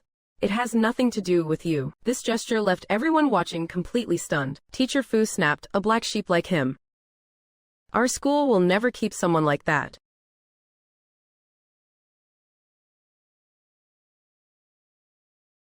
This green-haired punk. 1 second he was acting all arrogant, bossing Lin Yi around, vowing to kick Lin Yi out of the school. The next second, slaps were raining down on him like they were free. Just moments ago, this green-haired punk, relying on his uncle being the vice president of administration, came to the office specifically to stir up trouble for Lin Yi. But with Director Su's arrival and Lin Yi's cooperation, the green-haired punk was driven away in a fit of rage. Looking at how cooperative Lin Yi was being, Director Su's dislike for him began to fade. Right at that moment, Director Su's phone rang. On the line, President Li said he wanted Lin Yi to come to his office. Meanwhile, the two teachers were trying to comfort Lin Yi, telling him to mind his attitude when he went over there. A moment later, Lin Yi arrived at the vice president's office, with his uncle backing him up. The green-haired punk said haughtily, Kid, you are fired. Lin Yi replied indifferently. I would love to hear it. What exactly is your reason for firing me? Vice President Li Dishan said. I believe your academic background is not suitable for working here. Just then, Lin Yi's phone buzzed with a text. Pardon me. Sorry, he said politely. Let me reply to this text first. My apologies. It turned out to be an appointment letter from the president. The dismissal and the honorary certificates were all ready. He was invited to go and sign the contract. Being fired by whom? Lin Yi replied that the contract could not be signed anymore. He said he was about to be kicked out anyway. That sentence left the president completely confused. He quickly asked where Lin Yi was. Before long, the president arrived at the vice president's office. At this moment, the vice president, completely failing to read the president's expression, kept saying Lin Yi's credentials were not fit for the job. Hearing this, the president erupted. Bullshit. Has a donkey kicked you in the head? I went through so much trouble to invite him as our honorary vice president, and you actually want to fire him? Seeing the panicked and confused looks on their faces, the president added, Lin Yi is the director of the Longxin Research Institute. His knowledge and expertise are beyond question. I think it is you two who do not belong here. Just resign on your own. Hearing this, their jaws nearly hit the floor. They rushed forward to beg the president for mercy, but the president stated flatly that regarding Teacher Fu's conduct, he had already given him enough chances. As soon as he finished speaking, the vice president's palm had already landed squarely on Teacher Fu's face. The vice president continued his physical outburst, while the president told Lin Yi that the vice president position suited him perfectly. The two of them were quite satisfied and happy with the outcome. Back at the dean's office, Director Su and the others were still worried about Lin Yi's fate. The president then entered the office with Lin Yi, looking very pleased. The president said directly to Director Su, the vice president and Teacher Fu have both been dismissed, and Teacher Lin will serve as the vice director. Director Su was dazed, not yet having processed what happened, before the principal had already walked out of the office. Lin Yi sat back down at his desk, and the system miss arrived again with good news. For becoming the honorary principal of Zhonghai Normal University, the reward is the Gemini Towers. That is the financial center valued at 14.8 billion. Just as he was thinking about it, his phone started ringing incessantly. It was the manager of Gemini Towers asking Lin Yi to come handle the paperwork. Lin Yi thought this call really came at the perfect time. While lost in thought, he walked back toward the office, but the sight that met his eyes made him incredibly awkward.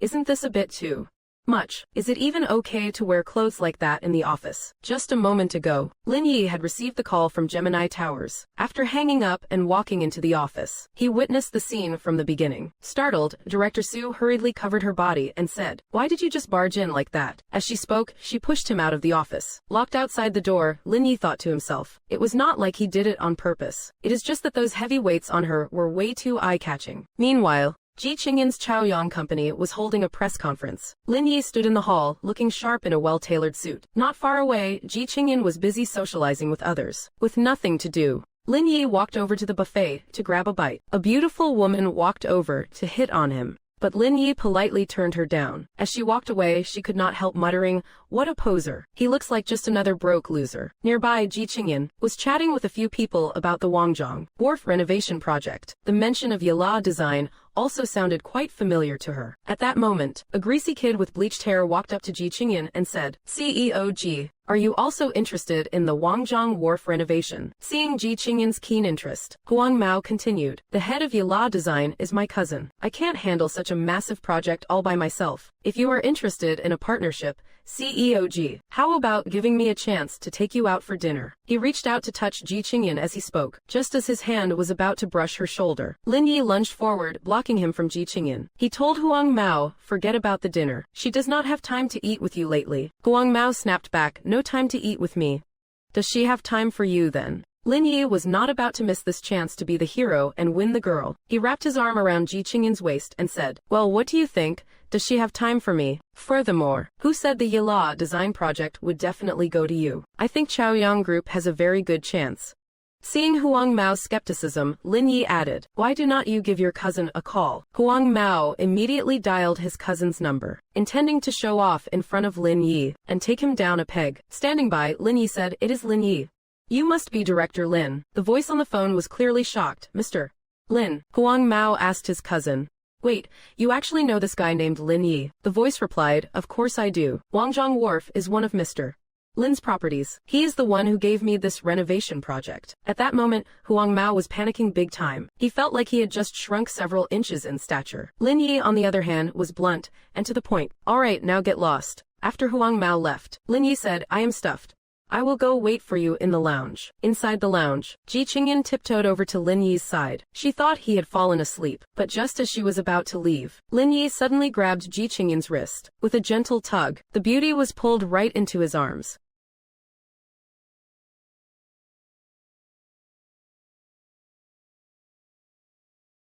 Lin Yi arrived at Gemini Towers in high spirits. Looking at the skyscraper before him, he felt pretty smug, just as he was soaking it all in. A woman's voice called out to him. Lin Yi, is that really you? It turned out this woman was Mo Qingwan, his old college classmate. She stepped forward and said, it really is you. It has been a year since graduation. What have you been up to lately? Lin Yi replied, I am a PE teacher at a university. Mo Qingwan scoffed, your grades were so good back then. And now you are just a PE teacher. I, on the other hand, am making 200,000 a year. I guess that is just how life goes, huh? So, what brings you here anyway? Lin Yi said nonchalantly, I am here to collect my property. Believe it or not, the two of them noticed a crowd lined up at the entrance. Mo Qingwan remarked, word is, a mysterious tycoon is coming to finalize an acquisition today. As she was speaking, the marketing manager, Ren Zhongshu, walked over. He said, Qingwan, why are you still standing here? Come over here with me, quickly. Mo Qingwan replied, I just ran into an old college classmate. She then grabbed Ren Zhongshu's arm affectionately. With a fawning tone, she said, this is my boyfriend, he is a manager here. Why do not we all have dinner tonight? I will have him find you a new job. But Ren Zhongshu clearly looked down on Lin Yi. He sneered, the people I dine with are all rich and powerful. Eating with him is just a waste of time. He began to walk away as he spoke. Mo Qingwan awkwardly said to Lin Yi, let us catch up another time. Looking at the crowd gathered at the entrance, Lin Yi thought, I just bought 2 buildings from you guys. Single quote, is all this fanfare really necessary? With that, he headed toward the building. Ren Zhongshu and Mo Qingwan had not gone far when they saw Lin Yi approaching. Ren snapped, what is wrong with this classmate of yours? Get rid of him, now. Mo Qingwan rushed forward and tried to push Lin Yi away. Lin Yi, get out of here right now. This is not a place for someone like you. Seeing Vice President Luo standing nearby, Mo Qingwan said apologetically, I am so sorry. This classmate of mine is not quite right in the head. I will chase him away immediately. Ren Zhongshu also rushed up and barked, security. Get this lunatic out of here. The words had barely left his mouth when Vice President Luo's palm slapped Ren Zhongshu right across the face. Luo shouted, this is Mr. Lin, the man who bought Gemini Towers. How dare you call Mr. Lin a lunatic? Both of you, pack your things right now. Get lost. Seeing Mo Qingwan's face frozen in disbelief, Lin Yi said, didn't I tell you just now? I came here to collect my property. You just would not believe me. Nearby, the bruised Ren Zhongshu scrambled forward and stammered, Mr.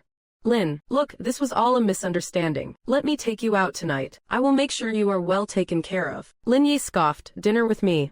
Do you really think you are in my league? Vice President Luo said to Lin Yi, Mr. Lin, do not let these two bother you anymore. Let us head to the conference room and sign the contract. Once in the office, Lin Yi looked at the stack of contracts and sighed. How long is it going to take to sign all of these?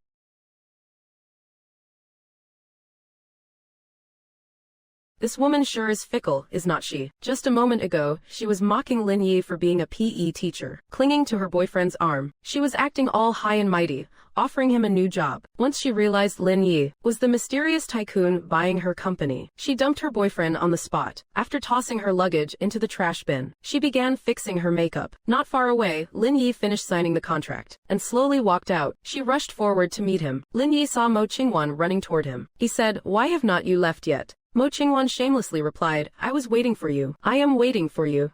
Just now, I am waiting for you.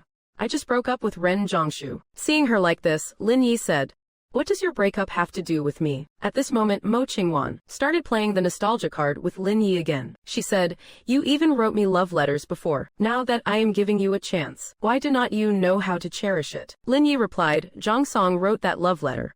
Wake up already. Stop dreaming. Bystanders overheard their conversation and began gossiping. This woman is so full of herself. Some women are just like that. When you are broke, they ignore you. But when you are rich, they swarm you like flies. Lin Yi ignored everyone's opinions. He said, fine. You go ahead with your business. I am leaving, he said as he got into his car. How could Mo Chingwan let this opportunity slip away? She hurried a few steps and hopped into Lin Yi's car. She said, I have been fired now. Drive me home. With a darkened face, Lin Yi said, Did I say you could get in? Mo Chingwan said, Come on, we were classmates after all. Can't you just give me a lift? Lin Yi did not refuse immediately. He took out his phone. Mo Chingwan asked, Are you booking a hotel on your phone? I am fine with anywhere. I am not picky. The call went through. Lin Yi said, Hello. Is this 911? There is a woman refusing to get out of my car. I am at the entrance of the Far East building. Mo Chingwan never expected Lin Yi to call the police. She hurriedly said, Lin Yi, do not call the police. I will get out, okay? As soon as Mo Chingwan got out, Lin Yi drove off instantly. A woman on an electric scooter had bumped into a man's new car. The man was relentlessly arguing with the woman. The one on the scooter was Wang Ying. She was telling the man, What are you shouting for? I will just pay you back. The middle-aged man, seeing Wang Ying's beauty, acted smugly and said, With this much money, I doubt you can afford the repairs. However, I do have a solution. As he spoke, he raised both hands and grabbed Wang Ying's wrist. He continued, I happens to need a secretary. If you are willing to work for me, then the repair costs can be slowly deducted from your salary. In your dreams, Wang Ying snapped at the greasy man. You old creep. Wishful thinking, she shouted. Dream on, you pervert. You old lecher, the man said. How dare you insult me, you creep. Dirty old man, the man barked. You actually dare to call me names. He pulled a handkerchief from his pocket and directly covered Wang Ying's mouth. He threatened, Believe it or not, I can finish you right here. With her mouth and nose covered, Wang Ying felt something was wrong. She instantly lost her consciousness and strength. Just as Wang Ying was about to collapse. Vroom! A sports car screeched to a halt beside them. The crowd began to buzz. Oh my God. What a gorgeous sports car. Damn. That is the kind of car you only see on the internet. Lin Yi got out and straightened his clothes. Seeing Lin Yi's figure, Wang Ying weakly called out his name. Struggling to break free, she broke away from the man and fell straight into Lin Yi's arms. She whispered, Lin Yi, what are you doing here? Lin Yi replied, I just happened to be passing by. What is wrong with your hand? Why is it so red? Wang Ying said, That guy was just trying to get fresh with me. He was the one who grabbed me. Lin Yi inquired about the situation. Wang Ying slowly explained, I locked my motorcycle here. He claimed my bike was blown over by the wind, and that it hit his car. Now he is demanding compensation. Lin Yi thought to himself, It is so hot today. There is not even a breeze. How could the wind possibly blow a motorcycle over? Lin Yi looked up at the surveillance cameras on the building. He said, Aren't there cameras right there? Just have them check the footage, and we will know exactly what happened. Just a moment ago, the two were in the middle of a heated argument. The man's sleazy behavior toward Wang Ying almost made her lose her composure. Lin Yi's timely appearance helped Wang Ying protect her dignity. Wang Ying explained the situation to Lin Yi. After hearing it, Lin Yi felt something was fishy. He looked at the nearby camera and said, Isn't there surveillance? Won't we know the truth as soon as we check the footage? The middle-aged man realized things were going south. He quickly said, Since he is your friend, I will give you a pass. I will just find a place to fix the car myself. It is no big deal anyway. If inside this, just as the middle-aged man was about to leave, Lin Yi stopped him and said, Don't be in such a hurry to leave. If there is something fishy going on here, we would better call the police. Please do not call the police. Hearing this, he panicked. Don't call the police. The middle-aged man suddenly fell to his knees with a thud. I know I was wrong. Please do not call the police. I have elderly parents and young children to support. No police. I beg you, whatever you do not call the police. Please do not call the police. Lin Yi decided to show some mercy. He did not want to waste more time on him. Meanwhile, Wang Ying's consciousness was becoming increasingly blurred. She began tugging at her own clothes. Lin Yi hurriedly helped her into the car. Seeing her in this state, I guess she must be suffering pretty badly. Just then, Lin Yi's phone rang. It was the person who had smashed his car with a flower pot before. The voice said, We really can't come up with that much money. Can you please let my brother off the hook? I can compensate you with myself. Lin Yi was furious. Go compensate someone in a prison cell. I have already contacted my lawyers. With that, he hung up the phone. But beside him, Wang Ying seemed to have lost all awareness. She murmured, Since you helped me today, do you need me to pay you back with my body too? She spoke while tugging at her clothes. Clinging to the door, she said to Lin Yi, Xiao Yi, can you come over and take a look? What is wrong with me? My head is so dizzy and my whole body feels hot. At this sight, Lin Yi's eyes nearly popped out of his head. I really suspect this kid Lin Yi saved the earth in his past life. He gets all the lucky breaks. Just moments ago, Wang Ying was being harassed by that middle-aged creep. Lin Yi's arrival successfully solved the trouble for her. Seeing Wang Ying acting strangely, Lin Yi decided to drive her home. Under the influence of the drug, Wang Ying was already losing control in the car. Lin Yi slammed on the gas pedal. Lin Yi walked into Wang Ying's living room. He never expected that the glamorous Wang Ying would have such a messy home. Wang Ying explained things to Lin Yi while tidying up the place. Sorry you had to see this mess. I have not really had time to clean up. Once she was finished, Wang Ying said, just make yourself at home. I am feeling a bit hot and sweaty. I am going to take a shower. Then I will treat you to a big feast. But what Lin Yi did not expect was that the big feast Wang Ying mentioned turned out to be herself. Lin Yi looked at the suggestive item in his hand, feeling awkward. He really did not know how to handle this situation. So he picked up his phone to distract himself for a while. Suddenly, the bathroom door swung open. And that leads us to the scene at the beginning. Given the circumstances, Lin Yi could only bite the bullet and go for it. Lin Yi carefully helped Wang Ying onto the bed. He asked, are you living alone now? Wang Ying replied, I am already divorced. Seeing her flushed cheeks and her watery, misty eyes, Lin Yi asked Sister Ying, what is wrong? At that moment, Wang Ying wrapped her arms around Lin Yi's neck. She said directly, I feel so restless right now. Lin Yi tried to resist, saying, Sister Ying, I do not want you to regret this. But Wang Ying's renewed advances instantly shattered Lin Yi's defenses. She then added, I do not care about principles right now. I just want to feel you. Lin Yi, please. Save me. How could Lin Yi possibly withstand such an assault? His mental armor was stripped away in a second. And just like that, the two of them made the earth move. Lin Yi gently stroked Wang Ying's hair with his right hand. He asked her about her life. Wang Ying said, since my ex-husband's first infidelity, our relationship was already broken beyond repair. Lin Yi comforted her, Sister Ying, with your beauty, I can't believe he would still be unfaithful. It really boggles the mind. While talking, Lin Yi got out of bed and put his clothes back on. Seeing that he was about to leave, Wang Ying said, driving can be quite exhausting. Why do not you stay over tonight? Don't leave yet. Lin Yi declined, saying, I have to go to the university tomorrow morning. It is too far to commute from here. I would better head back. The next morning, Lin Yi arrived at the university office. To his surprise, he found that his desk was gone. A teacher nearby said, you are the deputy director now. You will be sharing an office with Director Su. Lin Yi said awkwardly, I really do not want to be stuck with that tigress. No sooner had he spoken. Who are you calling a tigress? Director Su burst through the door and demanded, who is the tigress? She glared at him. Say that again. Who did you call a tigress? Who is the tigress? Do you think she is on the rooftop just to enjoy the view? One look at the air cushion on the ground, and you will know. It turns out she is trying to end her life. Earlier this morning, Lin Yi discovered his office desk had been moved to Director Su's office. Feeling helpless, he was just bad-mouthing Director Su, when Director Su suddenly burst through the door. While the two were in the middle of their argument, the office phone rang. The news on the phone instantly terrified Director Su. It turned out a girl named Xiao Yu was threatening to jump off a building. After quickly checking the details, she rushed over with Lin Yi. On the way, Lin Yi drove while asking Director Su for specifics. Director Su said the girl's name is Sun Xiao Yu. She is an outstanding student about to graduate. She has been renting a place outside since her internship. I do not know much else. A teacher nearby mentioned. It might be because of work issues. Where does she work? Director Su said, Zhong'an Capital. It is a very famous investment firm. Lin Yi snapped back to reality. He thought about Zhong'an Capital. Isn't that Chin Han's company? The place downstairs is buzzing with a massive crowd. The rescue measures have already been deployed. Lin Yi and the others also arrived at the scene. Looking up instinctively, they saw Xiao Yu standing on the edge of the roof. The situation is far more critical than they had imagined. Teacher Su rushed past the safety line, wanting to go up and talk her down, but she was stopped by a nearby police officer. Teacher Su said, Officer, we are the teachers of that girl on the roof. Please let us go up and try to talk to her. Hearing this, the officer quickly escorted them upstairs. A girl nearby who was trying to comfort her said, Teacher Su, Teacher Lin, please talk some sense into her. Teacher Su then asked, what exactly happened?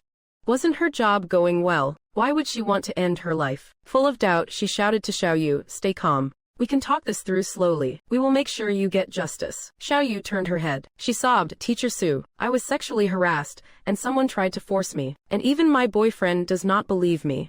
I really do not want to live anymore. Everyone present was shocked by her words. Lin Yi quickly cut in and asked, "Tell us everything. Who exactly was the one trying to force himself on you?" Xiao Yu cried out, "It is our company's vice president. He was groping me and getting handsy today." Teacher Su tried to comfort her. "Xiao Yu, you must stay calm. You are only 20 years old. You still have a lifetime of happiness ahead of you. You can't just throw it all away like this." Before Teacher Su could even finish, Xiao Yu suddenly became hysterical. "Stop it. If you come any closer, I am jumping." Everyone held their breath, too afraid to utter a word, terrified that any sound might cause a tragedy. But Lin Yi, standing to the side, spoke up, "Fine, jump if you want to. Stop wasting everyone's time here. The police have shifts to finish, you know." The group had rushed over in a panic, but after just a few words of persuasion, Xiao Yu's emotions reached a breaking point. No one dared to make a sound. Yet Lin Yi said indifferently, "Go ahead and jump then. Don't waste our time. The officers downstairs want to go home too. But keep this in mind, if you die now, you die for nothing. It solves absolutely nothing. That executive who harassed you won't face any consequences either." Hearing this, Teacher Su followed up, "Don't worry. We will definitely help you get the justice you deserve." Xiao Yu began to sob even harder now. She choked out, "It is impossible. You guys can't help me at all. Because he is the vice president of Zhongin Capital. We can't win against people like them." Lin Yi declared, "I guarantee I will put him behind bars. I will get your justice back. But if you are still hell-bent on dying, I won't stop you.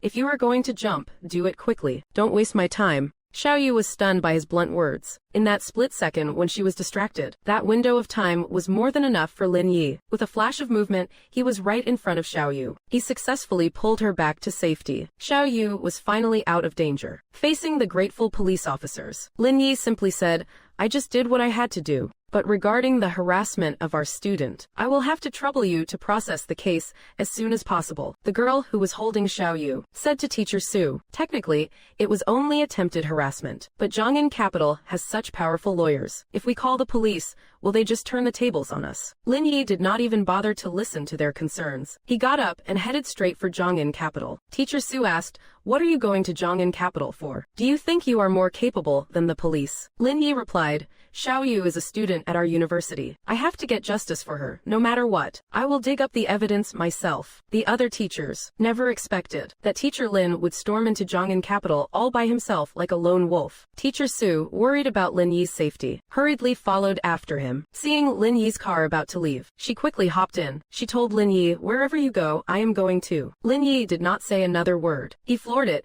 and headed straight for Zhongin Capital. Arriving at the front desk, he demanded, "I am here for Kui Binlong." The receptionist replied politely, "You can't see VP Kui without an appointment." Lin Yi was not buying any of that. He pulled out his phone and called Chin Han directly. He asked, "Which office is Kui Binlong in? I have some business to settle with him." Chin Han told Lin Yi where Kui Binlong was, adding, "If anything happens, just say the word. I will handle everything for you." Lin Yi said gloomily, "It is nothing major. I am just going to give him a taste of his own medicine." Saying this, he completely ignored the receptionist's attempts to stop him, and walked straight inside. "The last time I saw a scene like this, it was at a barbecue stall in TS City. The only difference this time is that a man is the one getting wrecked." This whole aggressive move left Teacher Su standing by in total shock. Just moments ago, Lin Yi had successfully saved Xiao Yu, who was on the verge of suicide. After learning the full story, he decided to pay Zhongin Capital a personal visit to demand an explanation for his student. Here at Zhongin Capital, Kui Binlong, the vice president, was discussing an overseas investment with a client. Lin Yi stormed in and kicked the door wide open. As a vice president,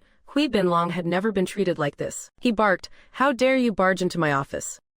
I will make sure you rot in jail for this, believe me." Lin Yi retorted, "You think you are in the right after what you did to my student? You have got some nerve." As soon as Lin Yi said that, Kui Binlong clearly realized why he was there. He said, "So you are Sun Xiaoyu's teachers. I was actually planning to look for you myself. Sun Xiaoyu tried to seduce me. When I refused, she framed me. So, how do you want to settle this?" When Teacher Su heard this, she was furious at his blatant victim blaming. She swung a punch at him. But unfortunately, she was no match for him. He grabbed her wrist tightly and shoved Teacher Su away. He sneered, "You are not even worth talking to. I have already handed this matter over to the legal department. That kind of talk might scare others, but it did not mean a thing to Lin Yi. Seeing Lin Yi's posture, Kui Binlong threatened, if you dare lay a finger on me, you will regret it for the rest of your life. Lin Yi could not care less. He stepped up and delivered a swift kick. The man nearby saw things were going south and rushed to call security. Kui Binlong, who was taking a beating, had no clue that he had messed with the wrong person. He was still shouting provocations at Lin Yi. Lin Yi followed up with another brutal kick. Teacher Su could not help but marvel. Who knew the lean Lin Yi possessed such raw power? Meanwhile, the legal director, flanked by security guards, finally arrived on the scene. He declared, "We are suing you for intentional assault." Lin Yi did not give a damn about his threats. He turned and barked at him. "If you say one more word, I will take you down next." Who would have thought the head of legal would be so blind to reality? He actually said, "This is Master Chin's property. Do you really think you are a match for him? Be careful, or you won't even know how you bit the dust." Lin Yi replied, "Even if Chin Han were here, he would not dare act like this in front of me." As he spoke, he grabbed a nearby trash can and smashed it directly at that oblivious manager. Just then, Master Chin arrived on the scene. That manager, relying on his connection with Master Chin's father, started badmouthing Lin Yi right in front of Master Chin. But to his surprise, Master Chin's strike was far from light. Lin Yi said to Chin Han, "This vice president of yours harassed a student from my school. Now the poor kid wants to jump off a building. Worst of all, he tried to flip the script on us, claiming my student was the one seducing him." Chin Han glared at Kui Binlong in a fit of rage. The more he looked at him, the angrier he got. He stepped up with a kick and said, "You have really overstepped your bounds." Kui Binlong was beaten so badly he could not even utter a word. Chin Han pinned him down and said to Lin Yi, "Old Lin, I will handle this for you. I will definitely give you a satisfactory answer." Lin Yi said, "I already said I would hand him over to the authorities when I arrive. You take it from here. I am heading out now." With that, he took Teacher Su's hand and walked out. Teacher Su asked in confusion, "How do you have these kinds of connections? To think you actually know Chin Han. That is truly impressive." Lin Yi explained that since his student was being bullied, he could not just sit idly by. Talking as they went, the two got into the car. Now, the system miss arrived with good news again. Mission, rescue the student. Reward, 1 billion yuan. Teacher Su said, "You have had a long day.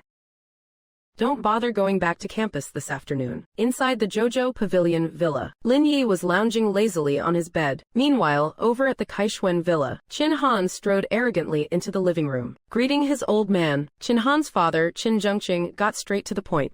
"I heard you fired Kui Binlong and even sent him to prison." Chin Han replied, "He messed up and offended a friend of mine." Seeing his father's skepticism, Chin Han continued, "This friend of mine is no ordinary guy. He owns the Zhonghai International Circuit, and the entire Jojo Pavilion Villa complex is his too. Now tell me, is he a big deal or what?" Clearly, Chin Zhengqing was just checking in. He did not take the Kui Binlong matter seriously. He added, "Stop messing around outside all day. Do something productive and find a girlfriend. I have actually scouted someone for you." Seeing Chin Han refuse with both hands, his father calmly pulled out his phone.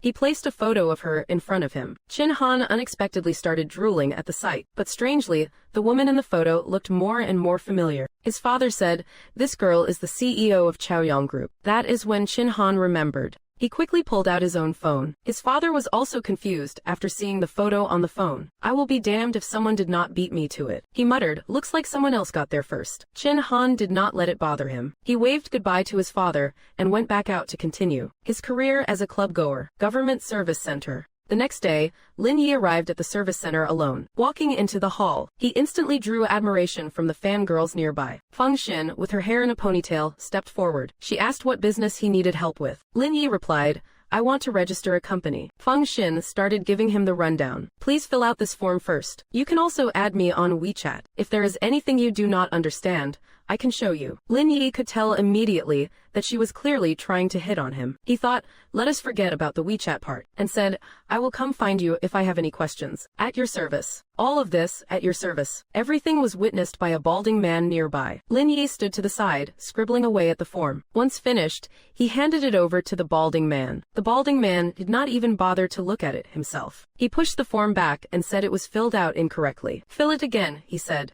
Lin Yi asked, "What exactly is wrong?" The balding man held up the form and said, "Take a look at the registered capital you wrote. You actually put down 500 million. Are you kidding me?" Lin Yi scratched his head, thinking to himself, "It is only 500 million. why such a big reaction? He replied, I did not fill it out wrong. The balding man said, since you say it is not a mistake, then show me the money. It was obvious he was looking down on Lin Yi. He spoke with a wicked smirk on his face. Seeing this, Feng Xin, who was nearby, rushed forward. She was ready to help Lin Yi out of the situation. Lin Yi calmly pulled out the bank certification documents. He said, the money has already reached the account. Take a look for yourself. 500 million.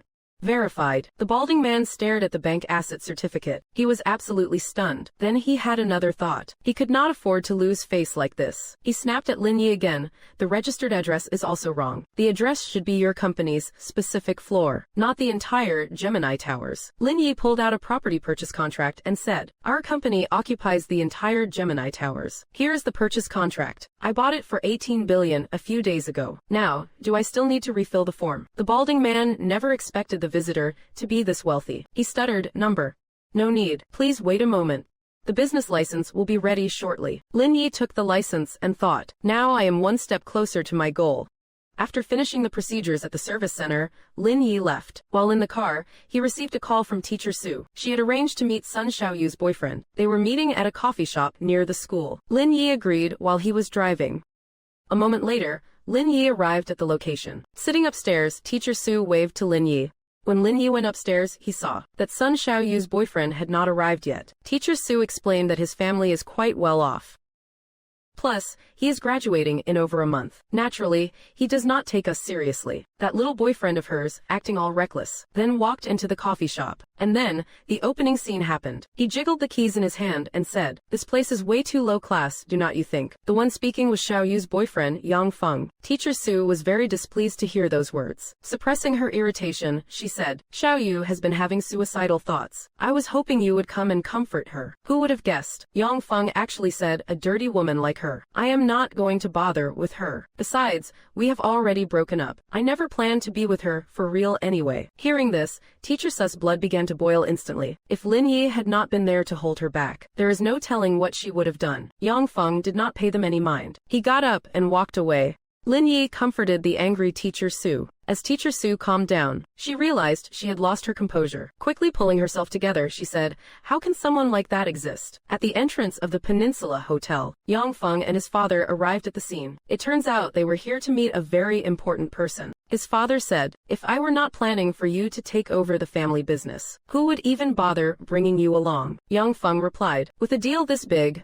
I will definitely be careful. Just then, Lin Yi also arrived at the location. Unexpectedly, the person they were meeting was none other than Lin Yi. After Wang Tianlong learned the whole story, he immediately unleashed a fierce physical assault on Yang Feng. Once he calmed down, Wang Tianlong hurriedly apologized to Lin Yi. Yang Feng also spoke up saying, Teacher Lin, I know I was wrong. I hope you can give me another chance. Seeing this scene, one could guess the outcome. In the end, it was his old man who had to clean up his mess. At this point, Yang Feng also realized that if I talk to you, it will be fine. Right, as long as I talk to you, it is settled. Fine, it is just between you and me. He left by himself, full of remorse. Luckily, Lin Yi keeps business and pleasure separate. Eventually, he still went ahead and worked with Wang Tianlong. They signed the management contract for the side business. Back at the school, Teacher Su was still fuming, saying, doesn't Yang Feng just have a little bit of dirty money? He acts so smug, like he is king of the world. A teacher nearby remarked, is this matter something even Teacher Lin can't handle? Teacher Su replied, don't you know Lin Yi's personality by now? He is dead calm, not impulsive like me at all. The other teacher said, are you praising him or complaining about him? You two are simply a perfect match. Hearing those words, Teacher Su felt her heart start racing uncontrollably. Just then, the phone started ringing loudly. It turned out Yang Feng had come to the school to find Teacher Su. When this news broke, Teacher Su was truly left in a complete daze. A moment later, he arrived at the office. Yang Feng sat alone in a chair with his head bowed. He suddenly blurted out, I am sorry, Teacher Su. I was being immature. Please do not lower yourself to my level. This sudden gesture was definitely not what the two teachers expected. Yang Feng added, under Teacher Lin's guidance, I have truly realized my mistakes. I hope you can take me to see Xiaoyu. Teacher Su readily agreed. thinking to herself, this Lin Yi is way too impressive. Over here, a rhythmic knocking on the door interrupted Wang Ying while she was cooking. Looking at their expressions, it was clear. They both felt a deep sense of affection. Lin Yi said, Sister Ying, let me take you to buy a car today. Wang Ying agreed, saying, let us go after we finish breakfast. As she spoke, she brought out some freshly cooked eggs from the kitchen. A 200,000 budget. For 200,000, what kind of crap car are you buying? I can't even be bothered to serve you people. The only ones who dare talk to Lin Yi like that are either filthy rich or just plain blind. Just a moment ago, Lin Yi brought Wang Ying to an Audi 4S dealership. A buck-toothed salesman rushed forward to greet them. He said, hello, sir.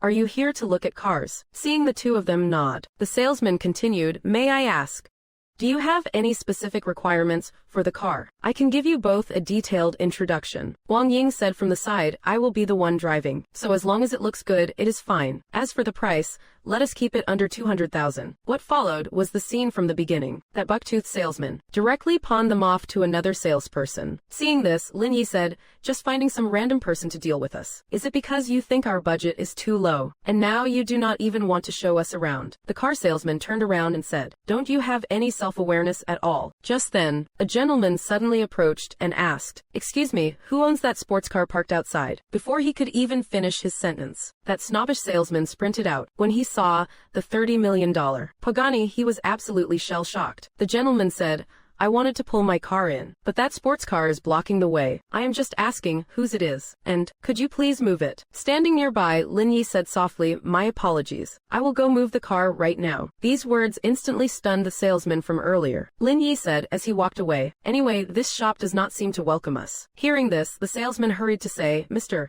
Lin, I have realized my mistake now. Please give me one more chance. Lin Yi politely declined, saying, let us just forget it. With money in my pocket, why would I worry about not being able to spend it? Seeing his big whale of a client leaving, the salesman slumped to the ground in deep regret. Lin Yi then took Wang Ying straight to the 4S dealership across the street. As soon as they entered the showroom, their eyes were glued to the cars. However, the price tag of over $1 million was quite substantial for Wang Ying. Why worry about all that? Wang Ying worriedly told Lin Yi, if I drive this to work, people might say I have been kept by a sugar daddy. Why bother with so much? Lin Yi smiled and told Wang Ying, why care about all that? As long as you like it, that is enough. Don't worry, just drive it with confidence. Then, with a smooth and cool motion, he pulled out his bank card and said, I will take it. While the service lady over there was processing the paperwork, Lin Yi turned to Wang Ying and said, even though you have a license, it has probably been a while since you have touched a steering wheel. I will find some time to help you practice. Wang Ying thought, not only is he wealthy, but he is also so thoughtful. What woman could possibly resist a man like this? Next came a series of flirtatious moves. Truly, anyone would find it hard to hold back. Just a moment ago, Lin Yi had just seen off the short-haired girl who did his renovations, only to coincidentally run into a very drunk Teacher Su. Feeling helpless, Lin Yi had no choice but to take Teacher Su to his own hotel. Numbed by the alcohol, Teacher Su leaned in close to Lin Yi and said, I have a surprise for you. As she spoke, she pushed Lin Yi onto the bed. Seeing the look of confusion on Lin Yi's face, Teacher Su added, don't worry, I won't hurt you.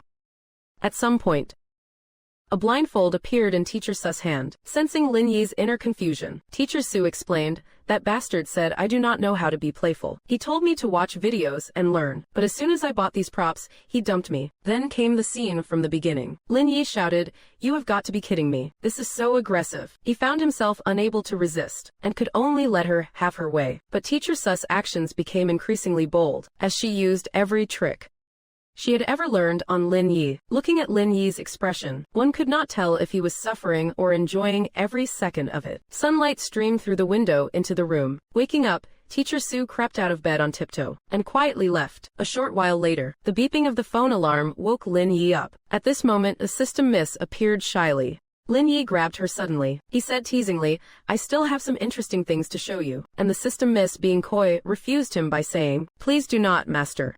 After the joking around, System Miss said to Lin Yi, your teacher career completion is already at 70%. Would you like to unlock a new profession? Seeing Lin Yi agree, System Miss performed a magical girl transformation and appeared before Lin Yi in a festive red outfit. She told Lin Yi his new job is to experience being a delivery courier and granted him a limited edition motorcycle, along with master-level motorcycle riding skills. Lin Yi straightened his clothes and headed to the parking lot. Looking at the bike, he could not help but exclaim, this is too cool. There was also a limited edition helmet that matched the bike perfectly. Geared up, he mounted the bike with style. With a slight twist of his wrist, the motorcycle sped off like a bolt of lightning.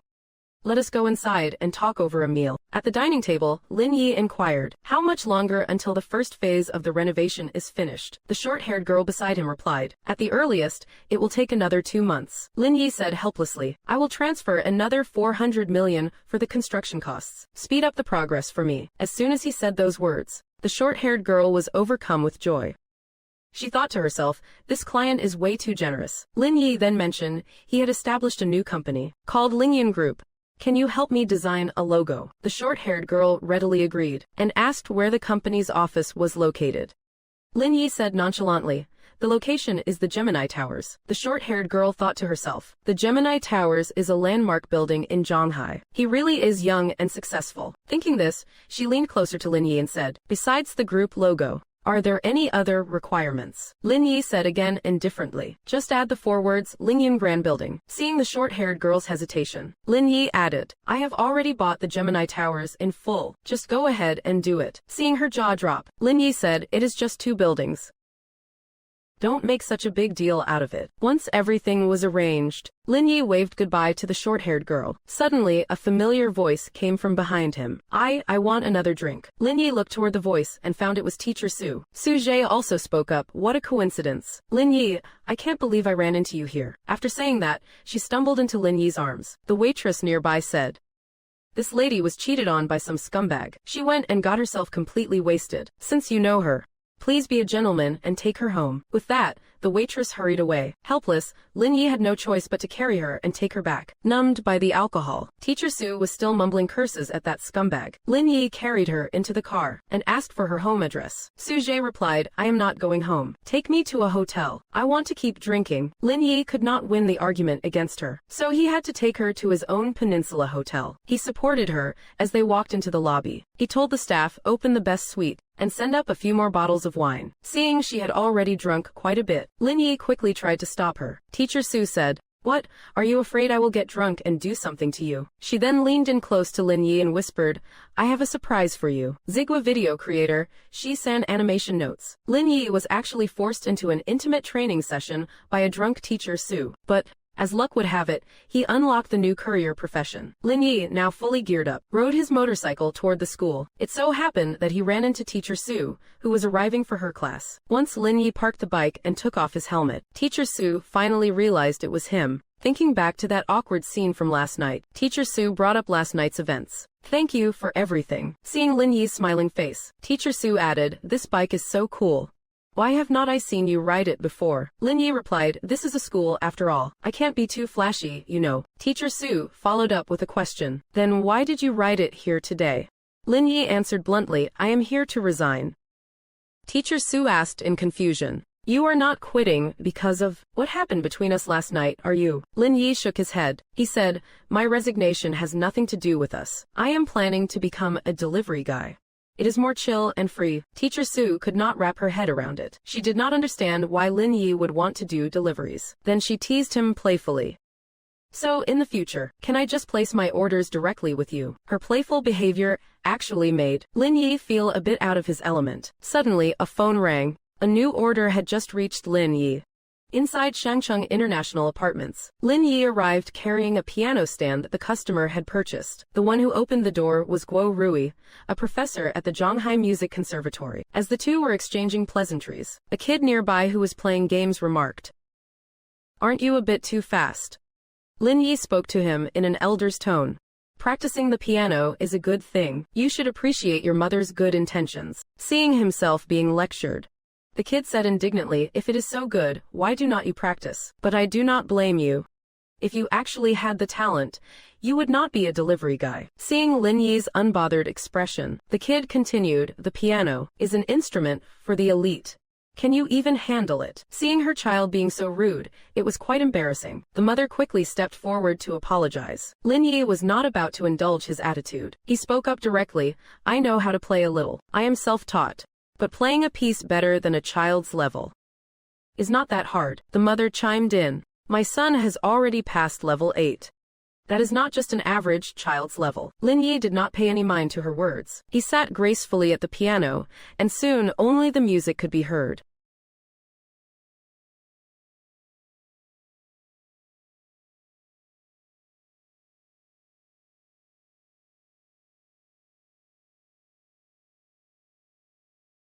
As the song ended, the mother and son were completely stunned. Coming to her senses, the mother was full of praise for Lin Yi. She claimed that even as a professional professor, she could not perform this piece that well. The kid began to wonder if Lin Yi was someone his mom had hired on purpose. After Lin Yi explained the situation, it actually sparked the kid's passion for learning the piano. At that moment, the kid thought to himself, I refuse to believe I can't beat a delivery guy. Lin Yi arrived at the Peninsula Hotel. The receptionist immediately stood up to greet him upon seeing him. Lin Yi got straight to the point. I am here to check something. I want to take a look at our accounts. The receptionist picked up the phone and hurried people to prepare the documents Lin Yi requested. Lin Yi sat leisurely in a chair and asked, Does our hotel have any incollectible bad debts? The receptionist panicked the moment she heard that. She quickly said, There are indeed some bad debts. Combined, they amount to about 3 million. Furthermore, the people who owe this money are all people we can't afford to offend. Lin Yi flipped through the ledger and muttered, Money. That fellow Chin Han actually owed him money too. The receptionist said hurriedly, Young Master Chin stayed here last night with a few girls.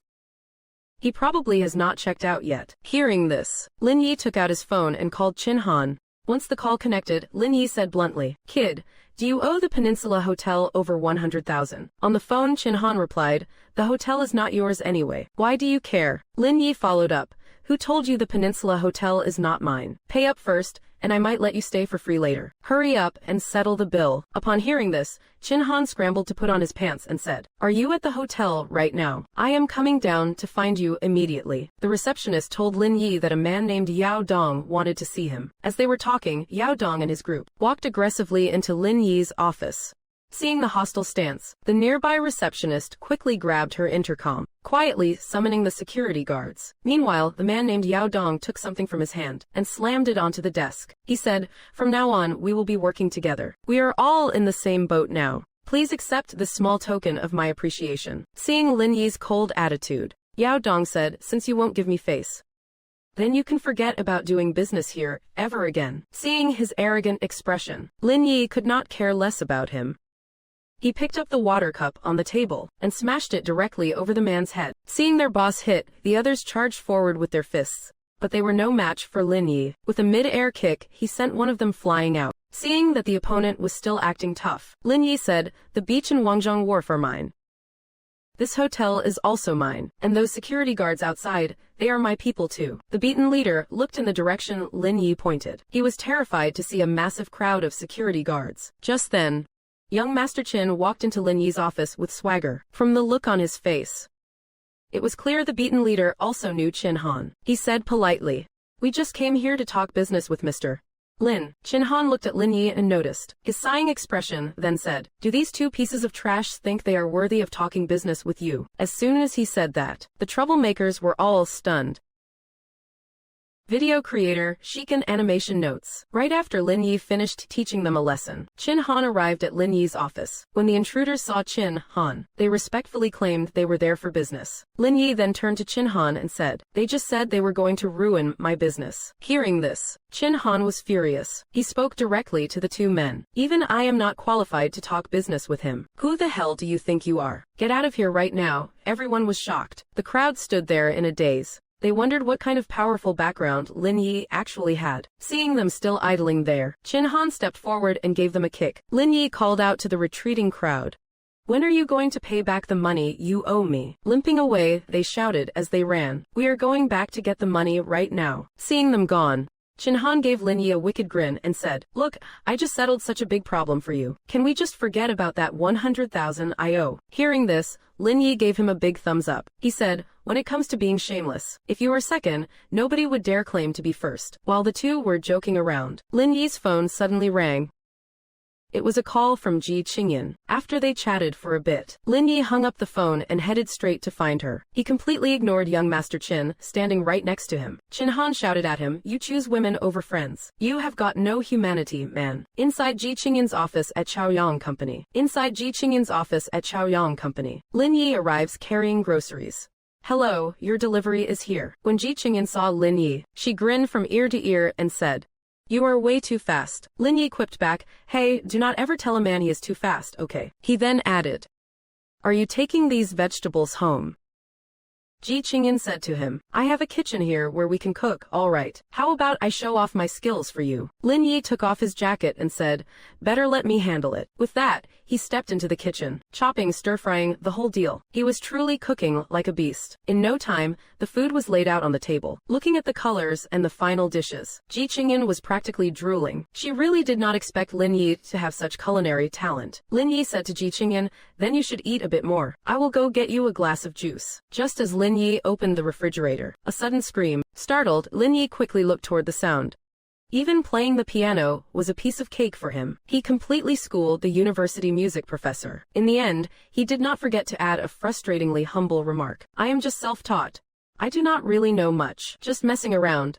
I am really not that good." After exchanging contacts with the professor, he left. Lin Yi arrived at Moonbay Beach, right across from Jojo Pavilion. At this moment, the system miss notified Lin Yi that Moonbay Beach was now his property. Right then, his phone started ringing. He picked up the call. It turned out to be Moonbay. The staff from the scenic area management wanted to meet Lin Yi. To handle the paperwork, Lin Yi arrived there very quickly. "Hello, I am here to find the person who contacted me earlier." Greeting him was a girl with yellow hair. It was a slender young lady named Kai Tingting. After meeting, they introduced themselves to each other. Kai Tingting took out the contracts and documents for the scenic area and handed them to Lin Yi. Lin Yi asked curiously, "This scenic area is state property. Why would it be sold to an individual?" Kai Tingting, standing nearby, explained, "The management of this area was entrusted to outsiders. The social backgrounds of some people here are quite difficult to handle. That is why it ended up like this." Seeing that Lin Yi understood, Kai Tingting added,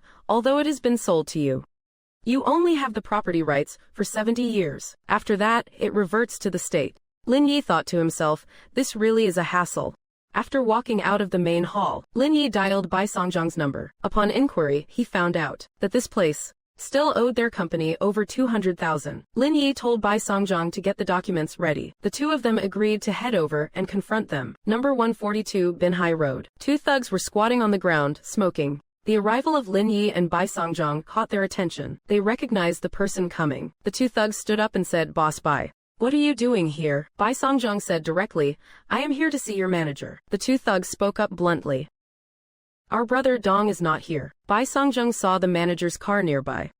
Knowing they were brushing him off, he pointed at Lin Yi, the owner of the beach, and said, "The owner is here. This gentleman is the owner of Wangjiang Wharf and Moonbay." The two were shocked to hear that Moonbay had been acquired. Speaking of which, Brother Dong is in the office. Lin Yi ignored them completely. He grabbed the documents he had prepared earlier and tossed them directly into their arms. He said, "Go back and tell your boss to get the hell off my property immediately. And also, hurry up and pay back the money." After saying that, he turned around and left. Seeing his arrogant attitude, they rushed into the office. They told their boss, who was currently playing cards, what had just happened. They did not forget to spice up the story, saying, "That kid is really full of himself. He did not show you any respect at all." The boss next to them crushed his cigarette butt and said, "If he does not respect me, I will make sure his business goes under."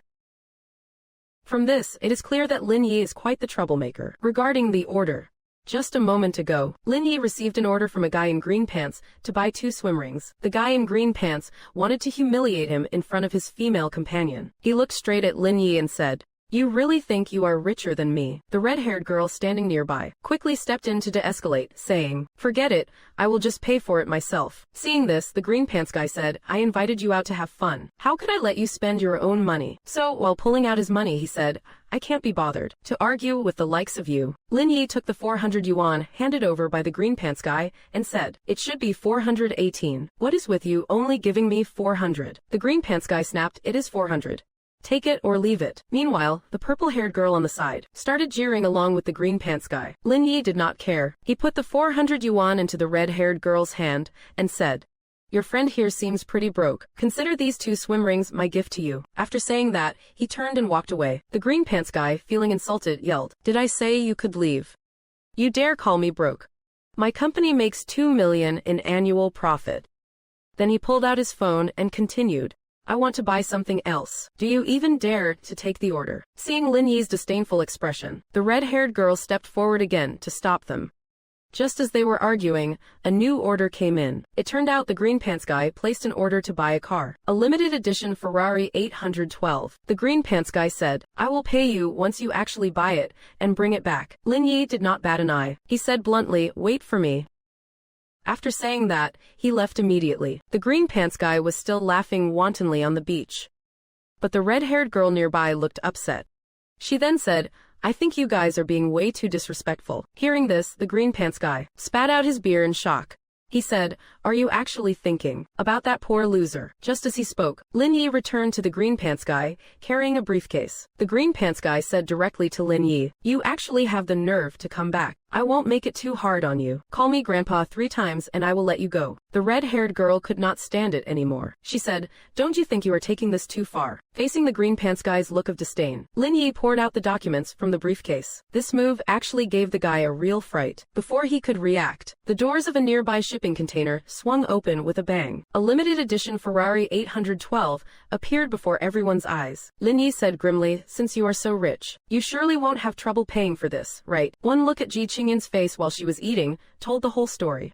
She praised Lin Yi's amazing cooking skills while she ate. "This tastes even better than food from a 5-star hotel." The stream of compliments left Lin Yi feeling absolutely delighted. Ji Qingyin was eating while chatting with Lin Yi. "So, what kind of reward do you want?" As soon as the words left her mouth, Lin Yi leaned his face in close to hers. Then he whispered, "Isn't my reward right here?" Lin Yi then grabbed Ji Qingyin's hand, and with a little force, he lifted her onto the desk. Ji Qingyin stammered, "Wait, we are in the office." Lin Yi replied with a wicked smirk, "Doesn't being in the office make it more exciting?" The two of them were so lovey-dovey every time they met. Leaning into Lin Yi's arms, Ji Qingyin said, "I want you to accompany me to Wangzhong Wharf this afternoon to take a look." Lin Yi agreed, saying, "I will go with you.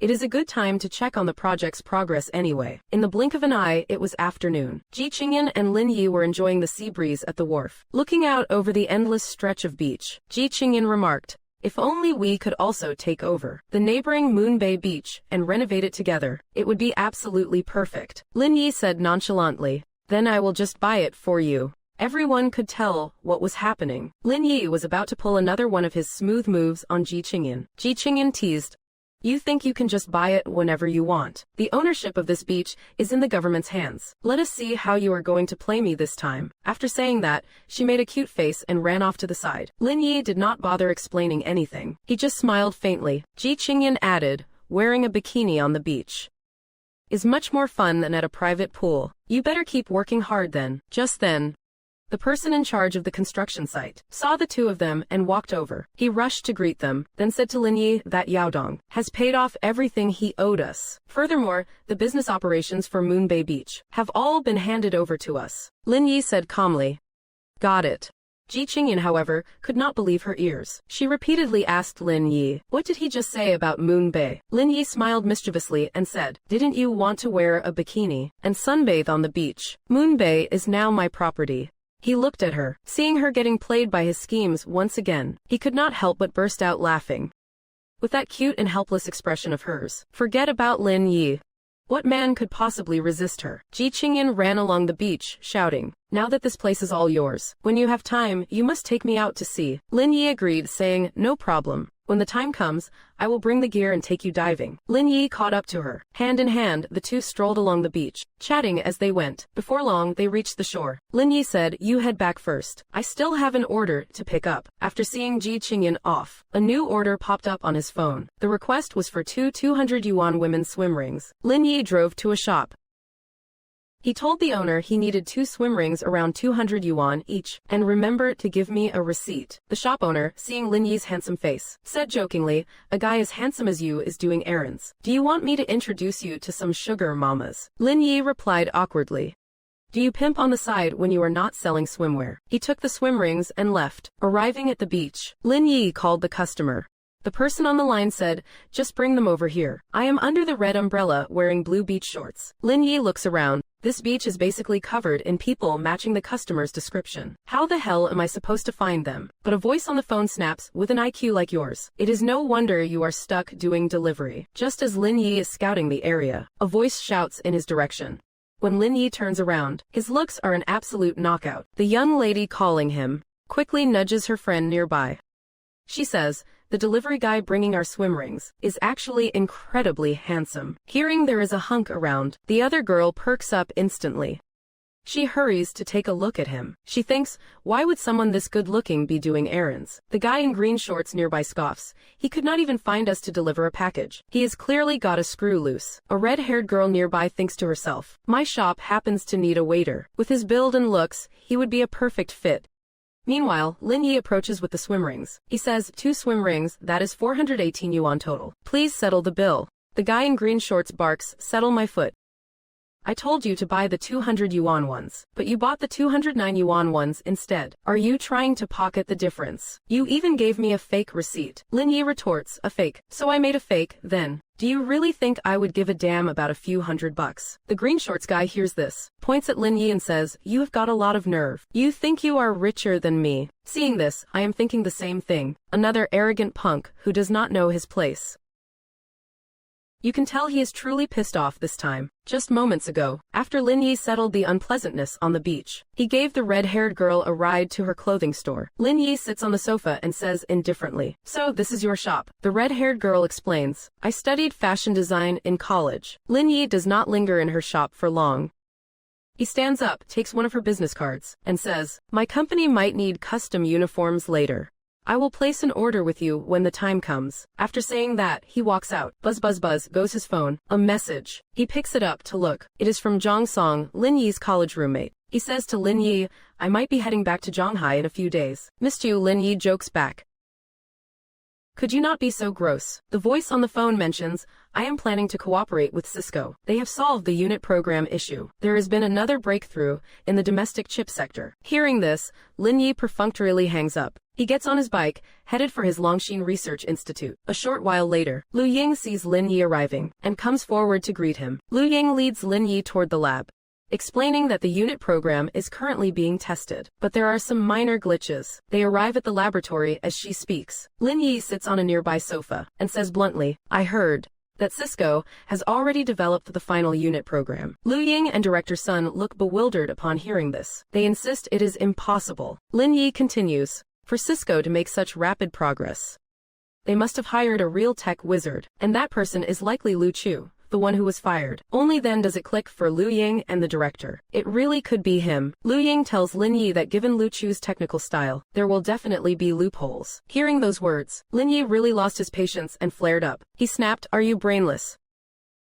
Did you guys really fail to apply for the patent? Do you think the market will just take your word for it? Lu Ying finally realized the gravity of the situation. She hurriedly said, then while they have not gone public with it yet, let us rush to register the patent now. Lin Yi said indifferently, they have likely registered it long ago. Fine, go ahead and try to register it now. When they turn around and bite us back, we will become the laughingstock of the entire industry. At this moment, Lu Ying felt like her head was about to explode from the pressure. The director nearby said solemnly, this was all my oversight. You should just fire me. Lin Yi waved his hand and said, firing you won't recover the losses, will it? Hearing this, the director felt even more self-reproach. He wanted to explain further, but Lin Yi stood up and said, that is enough. Stop talking. Come and get to work with me. Arriving at the workstation, Lin Yi mentioned that Cisco and the others stole their technology, but their version is too outdated. Instead of moping around, we might as well surpass them.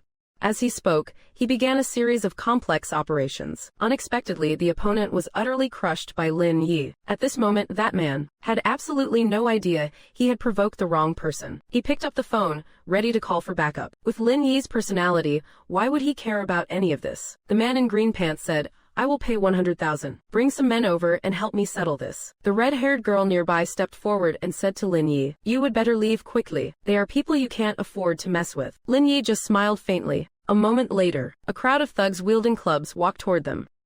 The man in green pants also walked toward them, and said to Lin Yi, "Let us see how much longer you can stay this cocky kid." Lin Yi turned around and said, "You think bringing them here will actually work?" When the men saw that the speaker was Lin Yi, they were instantly scared out of their wits. They quickly bowed to apologize. Lin Yi said to them indifferently, "I told you all to leave this place. It has not even been a day, and you are already back. Are you taking my words as a joke?" The leader of the group was nodding and bowing subserviently. The onlookers were completely stunned. The man in green pants was about to ask what was going on, but the leader immediately kicked him over. He shouted, "Mr. Lin, how dare you provoke him? The entire beach and the wharf belong to him. I think you have got a death wish." After finishing his rough display, he came back to Lin Yi. He asked, "How would you like to handle this matter? I will definitely make sure you are satisfied." Lin Yi replied, "He previously told me to kneel and call him Grandpa." Seeing the aggressive stance of the thugs, the man in green pants was already so terrified that he knelt on the ground, shouting "Grandpa, Grandpa, Grandpa" repeatedly. Lin Yi did not want to waste more time on him. He said to the two thugs, "Forget it. If you guys are out of work, go find Bai Songjong. I will have him arrange a job for you." The two of them were overjoyed to hear this news. The red-haired girl nearby took the opportunity to step forward and say, "I do not want to stay here either. Can you give me a ride back?" Lin Yi did not have any ill feelings toward her, so he agreed. The purple-haired girl next to her tried to copy her to get on Lin Yi's good side, but Lin Yi simply said, "My car can only take one person. If you want to leave, go catch a ride on a freight truck." After saying that, ignoring the stunned purple-haired girl, he drove off, taking the red-haired girl with him. After settling that little interlude, the system miss appeared again. "Congratulations, Master, on receiving 3 5-star reviews. The 1 billion reward has been credited to your card." This message happened to be spotted by the red-haired girl standing behind him. She said to Lin Yi, "Over 15 million. My clothing store's entire balance is not even as much as your pocket change." Lin Yi replied nonchalantly, "You must have misread it. That is 1.5 billion all right. Believe it or not, I will report you. This scene does not just happen here. I believe most delivery guys have encountered this just a moment ago, inside the Longxin Research Institute, to recover the losses from the stolen technology." Lin Yi went into God mode once again. Sitting in front of the computer, he coded like a madman. His elite skills left everyone dumbfounded. Director Sun Fuyu and Lu Ying watched as half a day flew by. Lu Ying stretched and said, "Mission accomplished." Seeing the director's lingering doubts, Lu Ying continued, "The program is finished, but the main priority now is to quickly get from the Netherlands 2 lithography machines." Director Sun Fuyu said, "Don't worry, I will get on this right away." He then turned to Lu Ying and said, "Quickly develop a new mobile OS. That does not belong to the ISO ecosystem." Lu Ying readily agreed. Imagining their achievements, making history, the three of them shared a joyful laugh. Lin Yi did not stick around. He grabbed his jacket and headed out. As soon as he reached the ground floor, a new order came in. Lin Yi checked his phone. It turned out, the customer needed an original pair brand charger. Total, 612. A short while later, Lin Yi arrived at the customer's place with the charger. He reached Mr. Zhou's place. "Here's your charger, sir. The total is 612 yuan. Upon hearing this, Mr. Zhou blurted out, "Why so expensive? Isn't the store having a 50% discount today?" Lin Yi checked his phone and told Mr. Zhou, "That promotion ended yesterday, okay." Disbelieving, Mr. Zhou snapped at Lin Yi, "Are you trying to pocket the price difference?" Lin Yi pulled out the receipt and told Mr. Zhou, "I have the receipt right here. I would not go as far as to scam you." Looking at the receipt, Mr. Zhou said helplessly, "If I would known, I would have just bought a knockoff." Just then a woman inside said, "Just forget it. Don't give him a hard time over a few $100. After handing the charger to the woman, Mr. Zhou said, "You guys get some rest. I still have to work overtime." Lin Yi did not pay them any mind. He was about to leave when the man called out to him. Then came the scene from the beginning. But why would Lin Yi care about his nonsense? He said coolly, "If you have got the guts, go ahead and report me. Stop acting like you are such a big shot. I am just not taking out your trash." Mr. Zhou pointed a finger and said, "If I do not report you, my name is not Zhou." Lin Yi ignored him and simply walked away with swagger. Video creator, Shikan Animation notes, "If you keep this attitude towards service workers, I guarantee you will be out of a job." The man, who was so arrogant a moment ago, why did a single sentence from Lin Yi scare him into collapsing on the floor? Just a moment earlier, Lin Yi had accepted Mr. Zhou's order. As he was leaving, Mr. Joe demanded Lin Yi take the trash by the door down with him. Knowing Lin Yi's personality, why would he ever listen to him? When Lin Yi reached the ground floor empty-handed, he saw another delivery guy taking out trash for a customer. He thought to himself, this industry is truly tough. Another delivery guy nearby. He did his best to help the customer carry the table. Lin Yi also stepped in to help out of the goodness of his heart. The delivery guy said to him gratefully, "Thank you so much. By now, people like you, owners who take the initiative to help, are far too few." Lin Yi replied, "I am not an owner here. I am just a delivery runner myself." Just at that moment, Mr. Joe from upstairs came down holding some trash. Seeing Lin Yi, he said, "Why is it you again? Let me tell you, not only is your 5-star rating gone, but I am also going to file a formal complaint against you." Lin Yi said indifferently, "Complain all you want. I am not going to stoop to your level." Hearing this, Mr.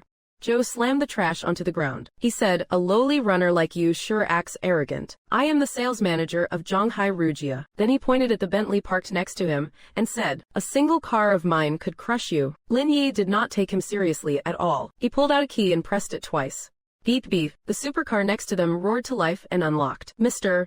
Joe and the nearby delivery guy said in total disbelief, "You are this rich. Why are you still working as a runner?" Lin Yi said, "Can't I just experience what life is like?" Lin Yi glared at him fiercely. And Mr. Joe felt extremely uneasy under Lin Yi's gaze. Then Lin Yi pointed at the trash on the ground. He said coldly to the man, "With this attitude toward people in the service industry, I will make sure you lose your job today, so you can experience this industry for yourself later." That Mr. Joe was kneeling on the ground. Mr. Joe knelt on the ground. Picking up the trash from the floor, he said, "I will never dare to do it again." Ding dong. A new order just came in. Lin Yi looked at the order and felt frustrated. It was actually an order to buy medicine for a customer. He thought to himself that this was likely another troublesome task. Inside the Zhongsai city apartments, Lin Yi arrived there with the customer's medicine. When the door opened, Lin Yi was stunned. He did not expect it to be her. "Is the medicine here? Let us get started quickly." The person picking up the medicine at the door was precisely Lin Yi's college classmate Mo Qingwan. The last time they met was when Lin Yi was acquiring the Gemini Towers. Just now, Lin Yi had taken her order to deliver medicine. Opening the door, Lin Yi realized it was her, and Mo Qingwan asked suspiciously, "How did you end up as a delivery runner?" Lin Yi had no desire to make small talk with her. He said directly, "Your medicine is 38 yuan total." Seeing Lin Yi in this state, Mo Qingwan crossed her arms. She mocked, "Did you lose all your money in business?" Lin Yi said indifferently, "Just pay me and I will leave. Whatever I do has nothing to do with you. Once you pay, I am out. Hurry up and pay. I am leaving as soon as you do." Now, Mo Qingwan became even more arrogant. She threw the medicine on the ground and said, "I do not want this anymore. Take it back and get a refund." Lin Yi looked troubled as he picked up the medicine. He said, "Fine, if you do not want it, forget it." He turned around to leave. Mo Qingwan pulled out her phone and said, "Don't go yet. I have got nothing to do, so let me take a few pictures of you." Seeing this, Lin Yi quickly blocked his face with his hand. "Why are you taking pictures of me?" Mo Qingwan reached out and slapped Lin Yi's hand away. Mo Qingwan reached out and slapped Lin Yi's hand away. Mo Qingwan reached out and slapped Lin Yi's hand away. She said, "I just want to share it with our college classmates. Share the news of your failed startup with everyone." Just then, a man's voice rang out from inside the room. And that leads back to the scene at the beginning. Seeing this, I am getting a bit confused. What exactly did she mean by "let us start quickly"? A man has just finished his shower. What kind of medicine did Mo Qingwan actually buy? At this moment, Mo Qingwan said to the man in the room, "This is my old college classmate. His startup failed, so now he is just an errand boy, spending his days bowing and scraping to everyone." As soon as she finished speaking, the man slapped Mo Qingwan across the face. He barked, "How dare you slander Mr. Lin? Believe it or not, I will beat the life out of you." After being slapped, Mo Qingwan wanted to say something else. The man said, "Mr. Lin is clearly out here just to experience a different side of life. Can you stop acting like a total moron?" After scolding Mo Qingwan, he quickly turned around and apologized to Lin Yi. Lin Yi tossed the medicine to him. He said indifferently, "Just remember to give me a 5-star rating." After saying that, he left. As soon as Lin Yi reached the ground floor, the 5-star rating arrived. Back with the man, he was still fuming because of Mo Qingwan's stupidity. He prepared it and swallowed. Forced it all down her throat. "It is too much. I can't swallow it." Swallow. Mo Qingwan muttered weakly that it was too much. "Too much, I can't take it. I can't. It is way too much. I can't. Do you think I am afraid of you?" These two are really getting sickeningly sweet. Before, it was in the office. Then by the swimming pool. Next will be on a plane. Now they are even doing this in a supermarket. This is really an eye-opener for me. Just as Lin Yi finished solving Mo Qingwan's little problem, he got a call from Ji Qingyan right as he got into his car. The two agreed to meet at the supermarket. Lin Yi could not wait and sped over there. After they met, they went straight inside. They had originally planned to buy groceries to cook at home, but Ji Qingyan started picking out snacks instead. Seeing Lin Yi's confused look, Ji Qingyan said with a smile, "A woman's good mood is always powered by sweets." Lin Yi leaned into Ji Qingyan's ear and said with a mischievous grin, "Isn't your good mood powered by me?" As he spoke, he put his arm around Ji Qingyan's waist. Ji Qingyan's playful protest instantly made Lin Yi's heart melt. While the two were strolling, a guy with blonde hair and a beard appeared and said to Ji Qingyan, "You are so beautiful. Any interest in entering the entertainment industry?" Lin Yi reached out and intercepted Huang Mao's business card. He said, "She is not interested." Huang Mao did not give up and said, "The actresses I have made famous before have annual incomes exceeding 100 million. Lin Yi looked at Ji Qingyan with a smirk, then pulled out his phone and said to Huang Mao, "Entering the industry is possible, but you will have to wait 15 years. Seeing Huang Mao's confusion, Lin Yi held his phone screen right in front of Huang Mao's face. He said, "I have 1.5 billion right here. It is enough to support her for 15 years. I am just wondering if you can wait that long." When Huang Mao saw the balance, his jaw nearly hit the floor. He did not dare say another word. He turned tail and ran off like a coward. Ji Qingyan laughed and said to Lin Yi, 100 million a year? Huh, shouldn't you pay a deposit first? Then came the opening scene. The two agreed to a 300-round battle. So with fighting spirits high, they hurried back to Ji Qingyan's house. The chemistry between them seemed to be getting better and better. Without much small talk, they got straight to business. Ji Qingyan tried to grab Lin Yi's hands, but she was no match for him. With a quick move, he pinned Ji Qingyan down on the sofa. Then only a tearing sound was heard.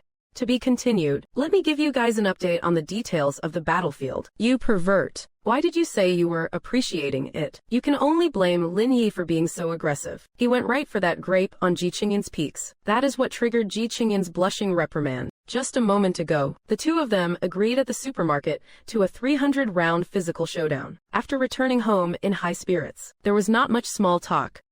They went straight into hand-to-hand combat. Ji Qingyan grabbed Lin Yi's hands and said, "Let us see how you resist now." Women always love those who take the lead. Lin Yi, of course, knew this very well. He broke free from her grasp and smoothly pinned Ji Qingyan down on the sofa. His hands grabbed Ji Qingyan's light blue trousers, followed by a sharp ripping sound. Ji Qingyan burst out laughing on the sofa, crying out that it tickled. Seeing Lin Yi's moves, if anyone said he was a rookie, I would not believe it myself. Despite having billions in assets, but because he did not, despite having billions, give his boss a gift. But because, who would have thought that not long ago he was giving his boss a gift? But because he was just fired by his company. Let us get back to their physical combat. Lin Yi glanced at the grapes sitting on the table. A playful idea immediately popped into his head. Ji Qingyan saw the grape in Lin Yi's hand. She thought he was going to feed her, so she closed her eyes and opened her mouth. But Lin Yi directly took the grape and tossed it right between Ji Qingyan's twin peaks. Then he buried his face right in there too. This move caught Ji Qingyan completely by surprise. Lin Yi went by feel, slowly searching for that grape between the peaks. Then he used his tongue to scoop it up. Ji Qingyan's eyes widened as she said to Lin Yi, "How could you eat that? It is dirty now, do not you know?" Lin Yi savored the grape that carried Ji Qingyan's scent, and said, "It is fine, it is not dirty."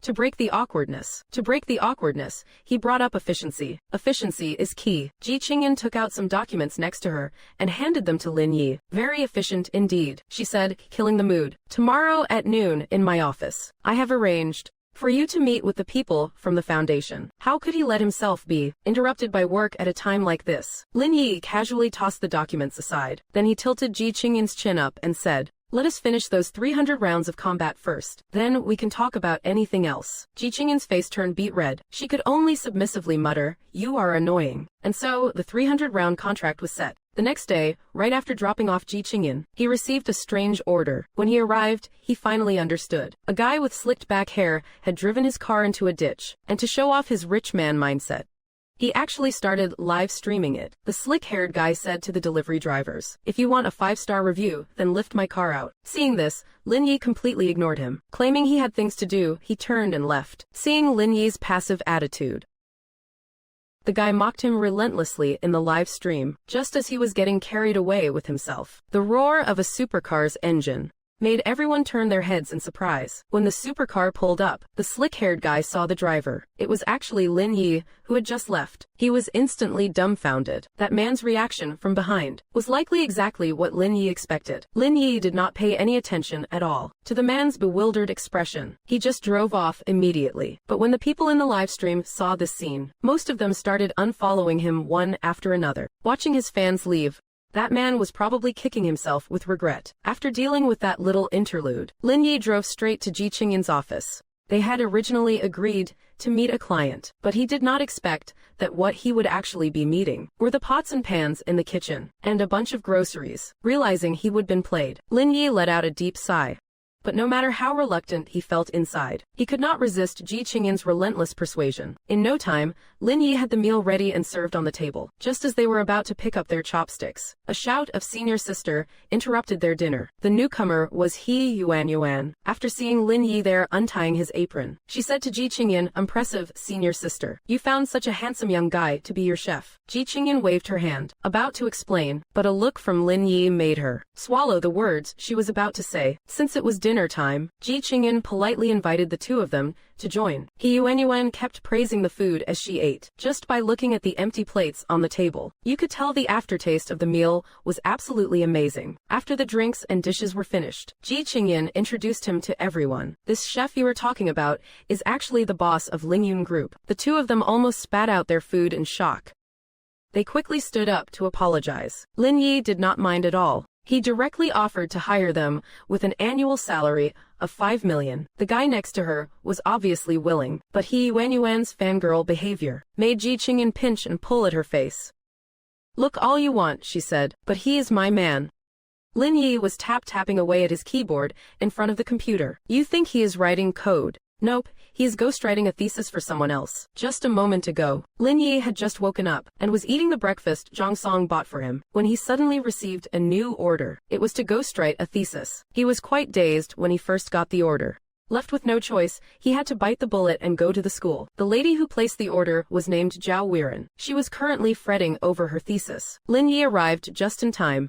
After asking around, he found out that student Zhao had actually bought this thesis. She needed Lin Yi to type it into the computer for her. As Lin Yi looked over the thesis, he discovered many errors in the arguments. Meanwhile, student Zhao was at a complete loss. Seeing her reaction, Lin Yi had a massive headache.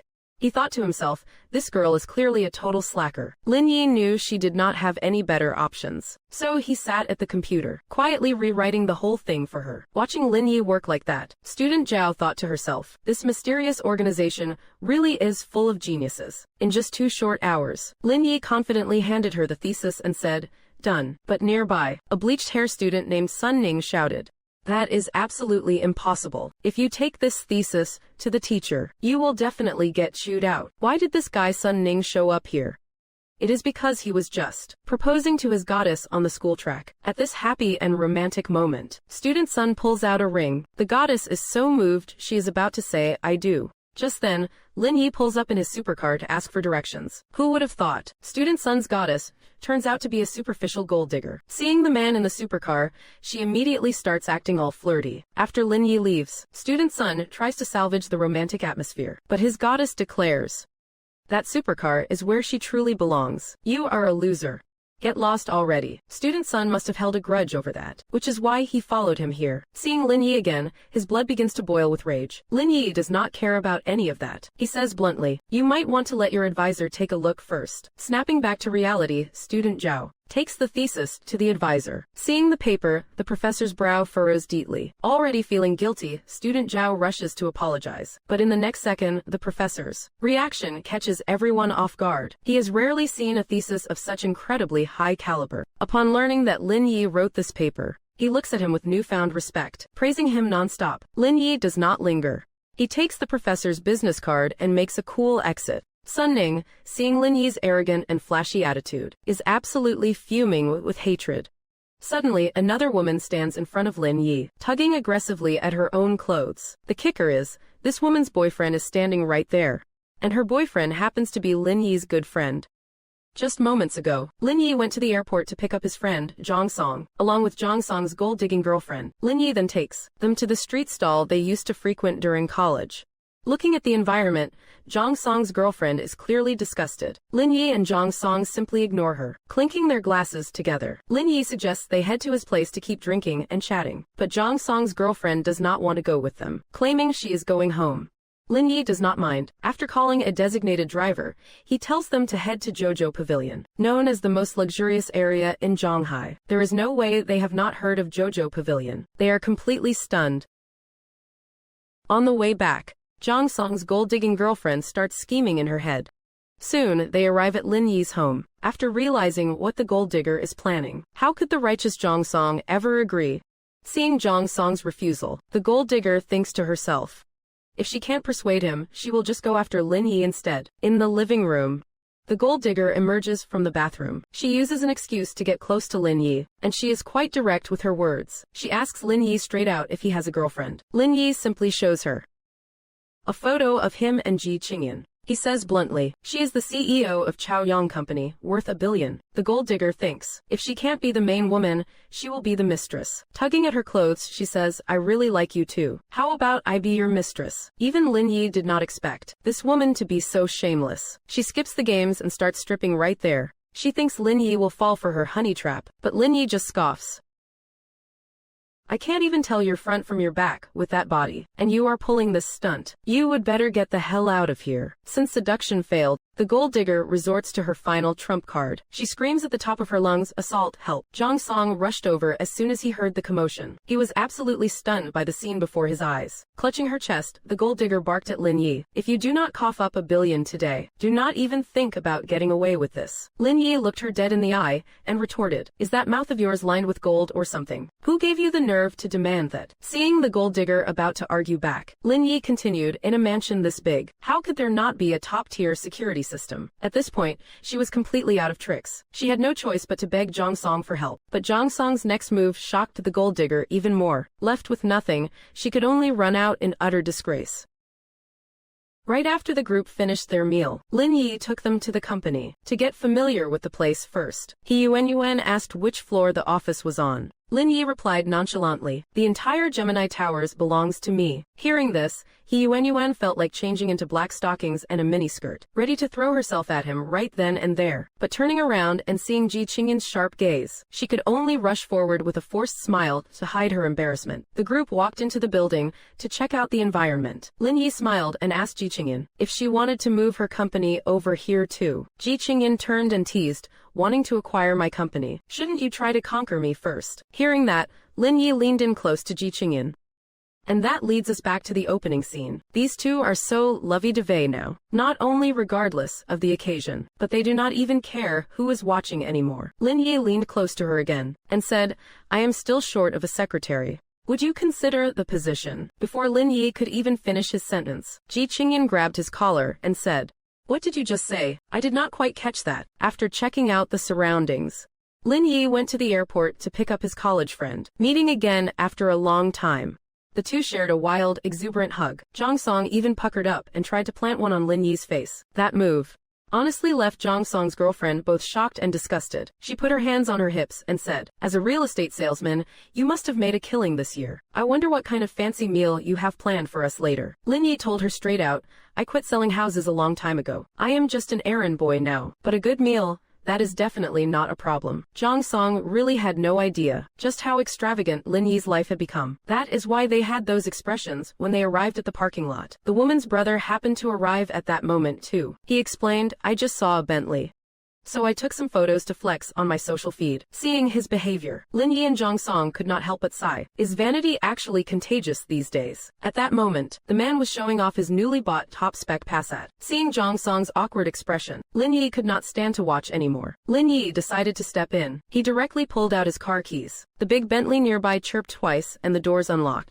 Seeing the woman's sudden, fawning smile, I felt like it was not just the car door opening, but like she was ready to spread everything wide open for him. Zigwa video author, mini anime notes. It just so happened that CEO he was passing by and saw it all. So, she fired those two on the spot. The two of them had just finished their resignation paperwork. Oh, CEO he came here too. Turns out, she was also here to resign. Seeing the confusion on their faces, CEO he gave a wicked grin and said, I am also here to quit, but only after making my exit, and I will deal with the two of you while I am at it. Hearing this, the two of them nearly coughed up blood in rage. Just a moment ago, Lin Yi received a text message. Due to frequent negative reviews, his delivery privileges had been suspended. To get your delivery rights back, you have to go to the training session.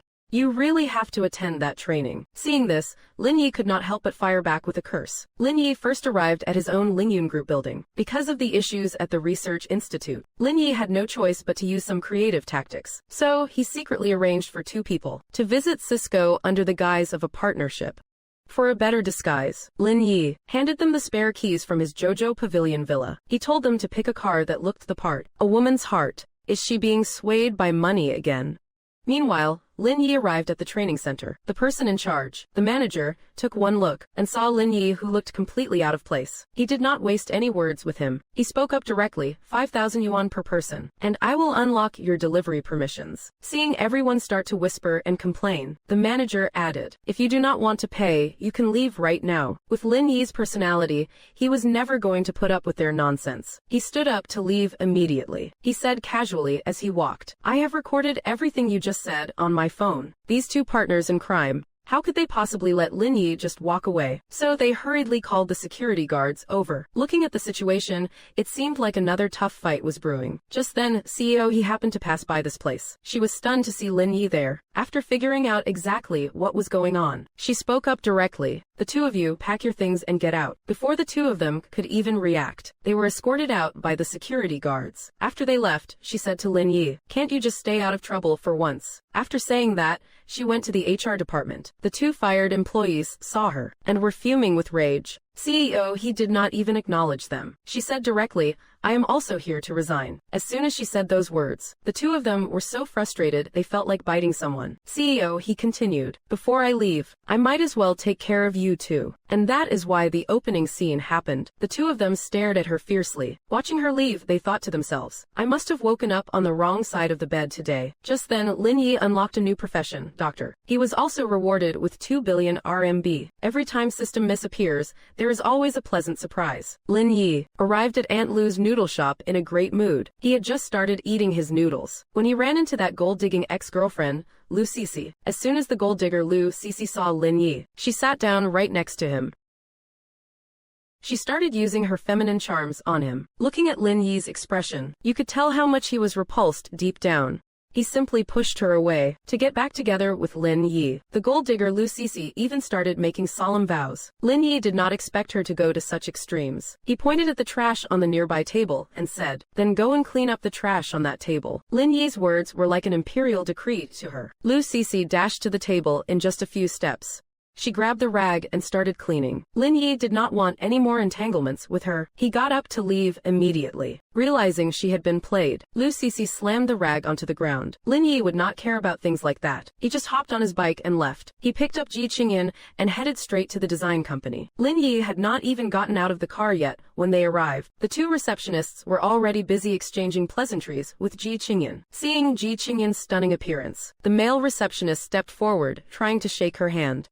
However, Ji Qingyan simply gave a polite, distant smile and a nod. Seeing that she did not give him any face, he said indignantly, even people named Lin have to show me respect around here. What are you acting so arrogant for? Lin Yi stepped out of the car and shot back, you think you are worthy of my respect. The man, right in front of Ji Qingyan, still wanted to act like a big shot. But when Lin Yi took off his helmet and stood before him, the man realized his words were completely out of line. He hurriedly tried to explain himself. Lin Yi said indifferently, I will just find another distributor. You can leave now. He glared at the man and spat out one word, get lost. Looking at Ji Qingyan's expression, it is clear she knew what was coming. She had long since grown used to Lin Yi's way of doing things. After seeing Ji Qingyan off, Lin Yi went over to Cisco to pick up Zhang Song, but after they met, Zhang Song spoke up immediately. I am afraid the partnership we discussed before will have to be postponed. It seems another company has jumped into the mix. Of course, he had no idea that the one jumping in was actually Lin Yi. It was not exactly guilt, but, out of courtesy, Lin Yi decided to take him out to sea for some fun. So, the two of them hopped on the bike and took off. They called it a business meeting, but it was really just an inspection arranged by Lin Yi. Over at Cisco, they were still bragging about their chip technology, claiming no one could surpass them within the next 10 years. Following Lin Yi's playbook, the two signed the contract. The contract included a guarantee clause. If they were surpassed within a single year, they would have to pay 5 times the compensation. Cisco's side signed the contract, practically with tears in their eyes. Qi Xianzhao brought the good news back to the Lingyun Group building to hand it over to Lin Yi. But as soon as he returned, a message came in from Cisco's Shang. President Lin, he says if we start the 3 billion project. President Lin, we need to make an advance payment of 100 million. Lin Yi, of course, had his own plans. He told them to go ahead and transfer the money first. Given their actual capabilities, trying to complete a 3 billion project would be harder than climbing to heaven. He left the remaining matters to Qi Xianzhou, saying he had something to do and left first. Just as he stopped his motorcycle at a red light, an elderly person carrying groceries collapsed right beside him. This whole situation was bizarre and left him completely bewildered. The old man was relentless, demanding that Lin Yi pay up immediately. The accident soon attracted the traffic police. But even in front of the officers, the old man kept shouting and making a scene. The helpless police officers had to check the surveillance footage. After seeing the footage, the old man showed no remorse at all. Instead, he sat flat on the ground and started throwing a tantrum. But once he heard that because it was his fault, he would have to pay 300,000 in damages. He scrambled to call his son to the scene. Before long, the old man's son rushed over. He was startled when he suddenly caught sight of Lin Yi. It turns out this old man's son was actually an employee at Lin Yi's research institute. His name was Du Shuiang. Since they were acquainted, Lin Yi did not hold them responsible. The old man and his son hurriedly apologized. After settling that little episode, Lin Yi went to a restaurant to meet with the director. The director was worrying about the lithography machine issues. But Lin Yi said calmly, if we can't buy one, we will just build it ourselves. Building a lithography machine is a monumental undertaking. Everyone knew that. Which is why they all wore such shocked expressions. And Lin Yi continued, we can't let a little trouble stop us from moving forward, right? I will transfer 1 billion to you in a bit. Hearing this, everyone felt that the way Lin Yi spent money was simply too cool. Lin Yi did not care about any of that at all. After saying his goodbyes, he left the place, knowing how to act cute too. Who would not freaking love that? While they were discussing the company registration, Lin Yi's phone rang. It turned out to be a call from Guo Rui. She was calling to ask Lin Yi for help with a performance, because her student fell ill and could not make it. She had no choice but to beg Lin Yi for help. The other teachers at the school were also aware of Guo Rui's predicament. They spoke to her one by one with sarcastic and mocking tones. Lin Yi arrived at the scene, driving his Pagani. Guo Rui did not pay much attention to the crowd around her. She got into Lin Yi's car and headed straight to the concert hall. Once there, she asked Lin Yi to get familiar with the environment first. Lin Yi sat leisurely at the piano to study the sheet music. A guy nearby walked up to Lin Yi. He got straight to the point and said, you would better leave right now. Lingyun Data, you should know your place. I do not want you to mess up this concert. Lin Yi said indifferently. Do you really think I am not on his level? A woman nearby glared at Lin Yi and said, do you dare to have a competition? If you lose, get out of here immediately. Lin Yi walked to the piano. He said nonchalantly, I do not really mind. I am just afraid that once I start, it will leave a permanent shadow on your artistic career. The woman clearly did not realize the gravity of the situation. Sitting at the piano, she prepared to have a showdown with Lin Yi. But when Lin Yi's hands touched the keys, everyone heard something.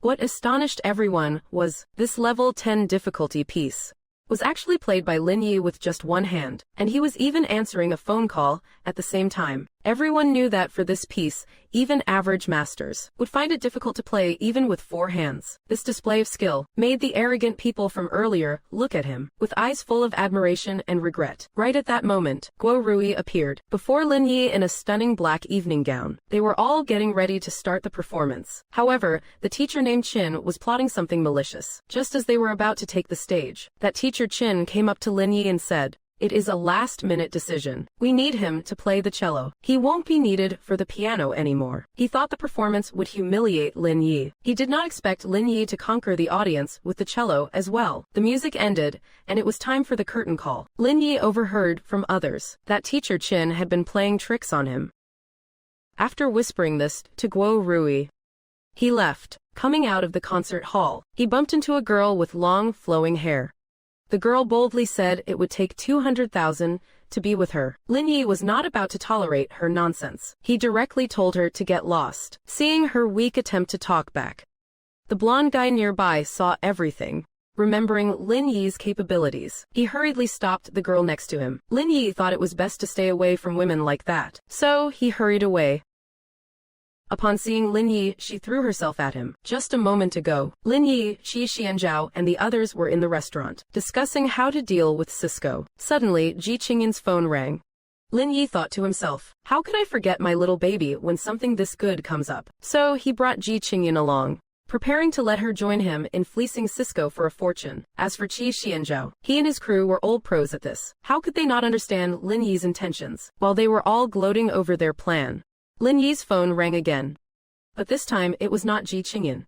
It was Kong Jing. The sound of her sobbing came through the phone. Lin Yi rushed over to her immediately. Then came the scene from the beginning. Jing told Lin Yi with a shaky, tearful voice. The people from the bar across the street came and trashed this place. My parents were even beaten and sent to the hospital. The current Lin Yi was in no mood to take that kind of crap. He dialed young Master Chin's number, asking for the lowdown on that bar.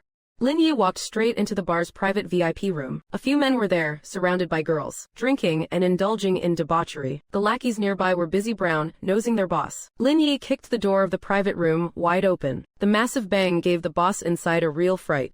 Seeing the intruder was just a clean-cut young man, the boss approached him, about to start acting tough. Lin Yi grabbed a wine bottle from the side and smashed it directly over the man's head. Seeing their boss hit, the lackeys pulled out knives and lunged forward. But before they could even get close, their bodies were sent flying uncontrollably. The boss, his face covered in blood, was still shouting threats at Lin Yi. Just as Qin Han's figure appeared in the room, that punk who got beaten did not recognize Lin Yi, but seeing Qin Han there made him jump in fear.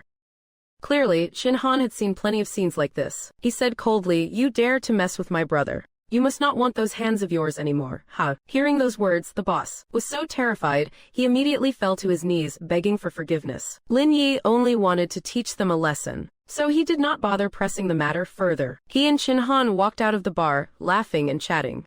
As soon as they got out, he received a text from Ji Qingyin. It turned out she was inviting Chef Lin over to cook. The food on the table made Ji Qingyin's mouth water like crazy. Just as Ji Qingyin was about to pick up her chopsticks, Lin Yi leaned in and said, "How about a little pre-dinner workout?" Looking at Ji Qingyin's shy, rosy cheeks, one could tell she was really enjoying the moment. But beautiful moments are always interrupted. He Yuan burst through the door, making Ji Qingyin's face turn even redder. But this time the flush was not from pleasure. It was from pure embarrassment. Beside them, He Yuan covered her mouth and giggled. "You two are really going at it, intense." However, things did not go quite as smoothly this time. He Yuan barged in, getting a full eyeful of their scandalous positions. Ji Qingyin awkwardly tried to explain, but Lin Yi spoke first. "Do you have no situational awareness at all? Get out of here right now. Come back in 2 hours."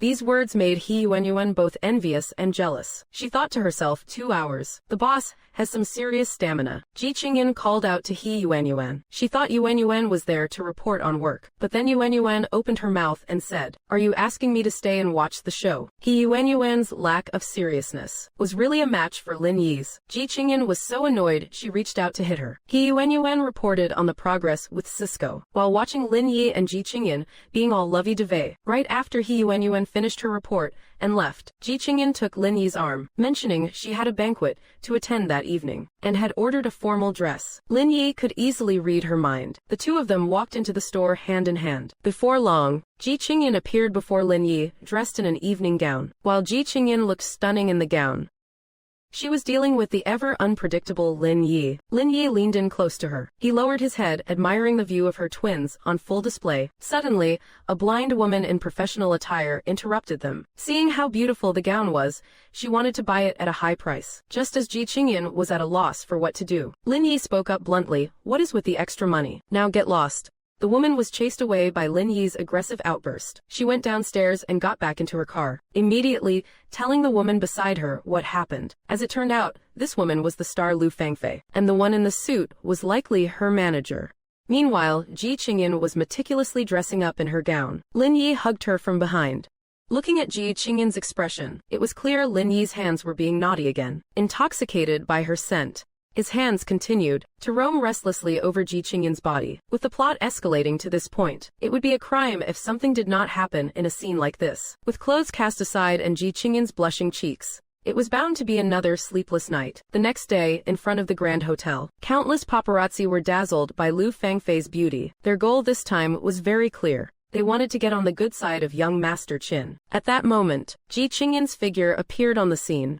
The paparazzi, who were just busy snapping photos of Lu Fangfei, all swarmed toward Ji Qingyin. The furious manager recognized her at a glance. She said to Lu Fangfei, "That is the one who was so rude to us about the gown yesterday." Clearly, they did not know who Ji Qingyin was. Full of spite, the two of them stepped forward to block her way, determined to make her look like a fool. Talk about overestimating themselves.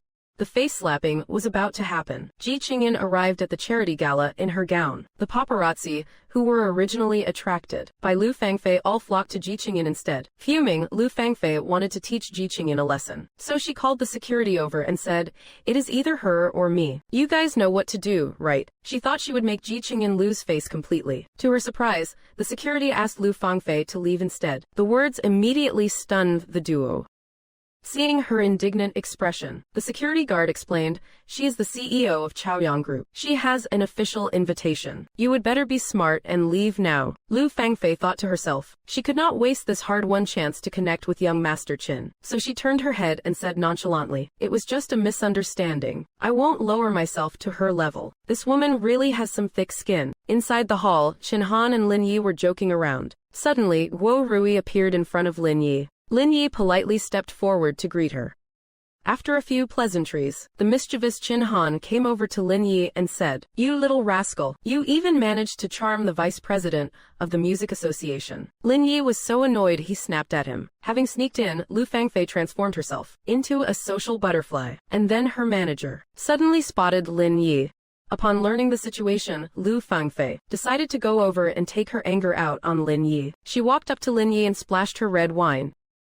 But how could these two ever frame Lin Yi? With a quick sidestep, Lu Fangfei fell flat on the floor.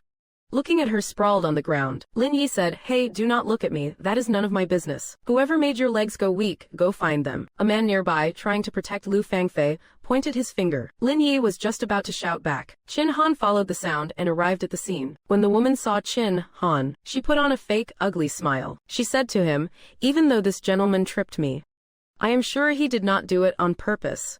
Her fake face made Qin Han feel utterly disgusted. He snapped at her, "He is my brother. Do you want to be kicked out of Zhanghai?" The woman was so scared that she fled in a panic. Then, Qin Han took Lin Yi up to the second floor. But as soon as they reached the second floor, they ran into two idiots. Looking at the setup, it was clearly one of Ji Qingyin's pursuers. There were flowers and even a ring. The pursuer ordered his subordinates to clear everyone out of the area. They happened to come right up to Lin Yi. The man spoke very bluntly. He offered 20,000 to get Lin Yi to leave for a few minutes. The cynical Lin Yi spoke up immediately, "Make it 100,000. The man did not expect Lin Yi to actually name a price. But for the sake of his goddess, he had no choice but to silently pull out a check. Lin Yi is playing his tricks again.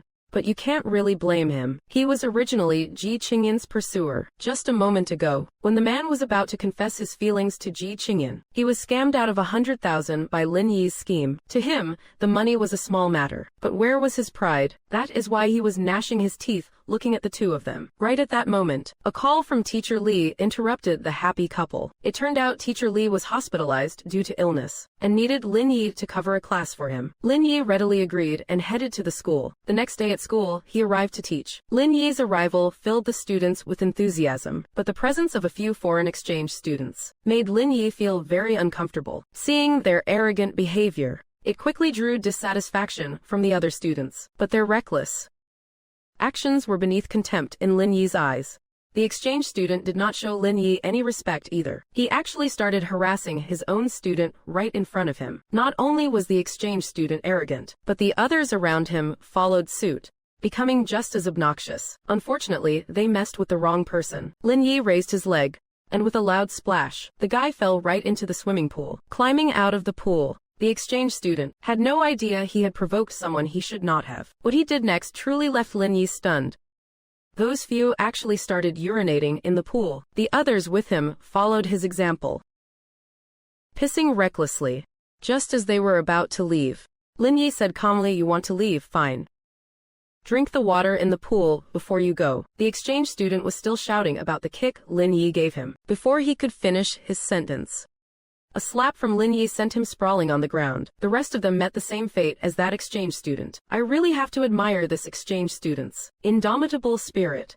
He opened his eyes and was still talking trash. Lin Yi grabbed him by the hair and dragged him to the edge of the pool. With a surge of strength, he shoved the guy's head into the water. The others nearby were completely stunned. To save their own skins, they submissively lined up by the pool. The executive vice principal has arrived. He thought he could rescue those exchange students. But Lin Yi was not buying it at all. And that man did not know that besides being a teacher here, Lin Yi is also the honorary vice principal of the school. This man is about to have a very bad day. They all headed to the principal's office. That man reported the situation to the principal. He thought the principal would punish Lin Yi. Contrary to his expectations, the principal said, Teacher Lin is the honorary vice principal of our school. As for you, you would better know your place and leave. Don't make me waste my breath. Watching the man's retreating back, everyone, try to guess how he feels right now. To think he would bump into his own student, working here as a waitress. Sir, here's your wine and fruit platter.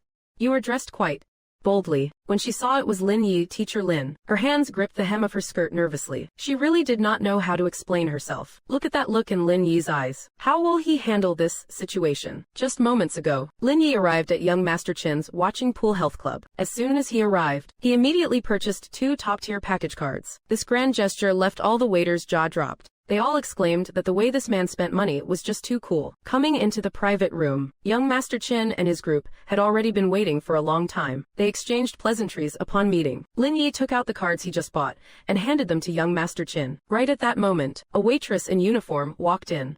Teacher, she was shocked to see Lin Yi.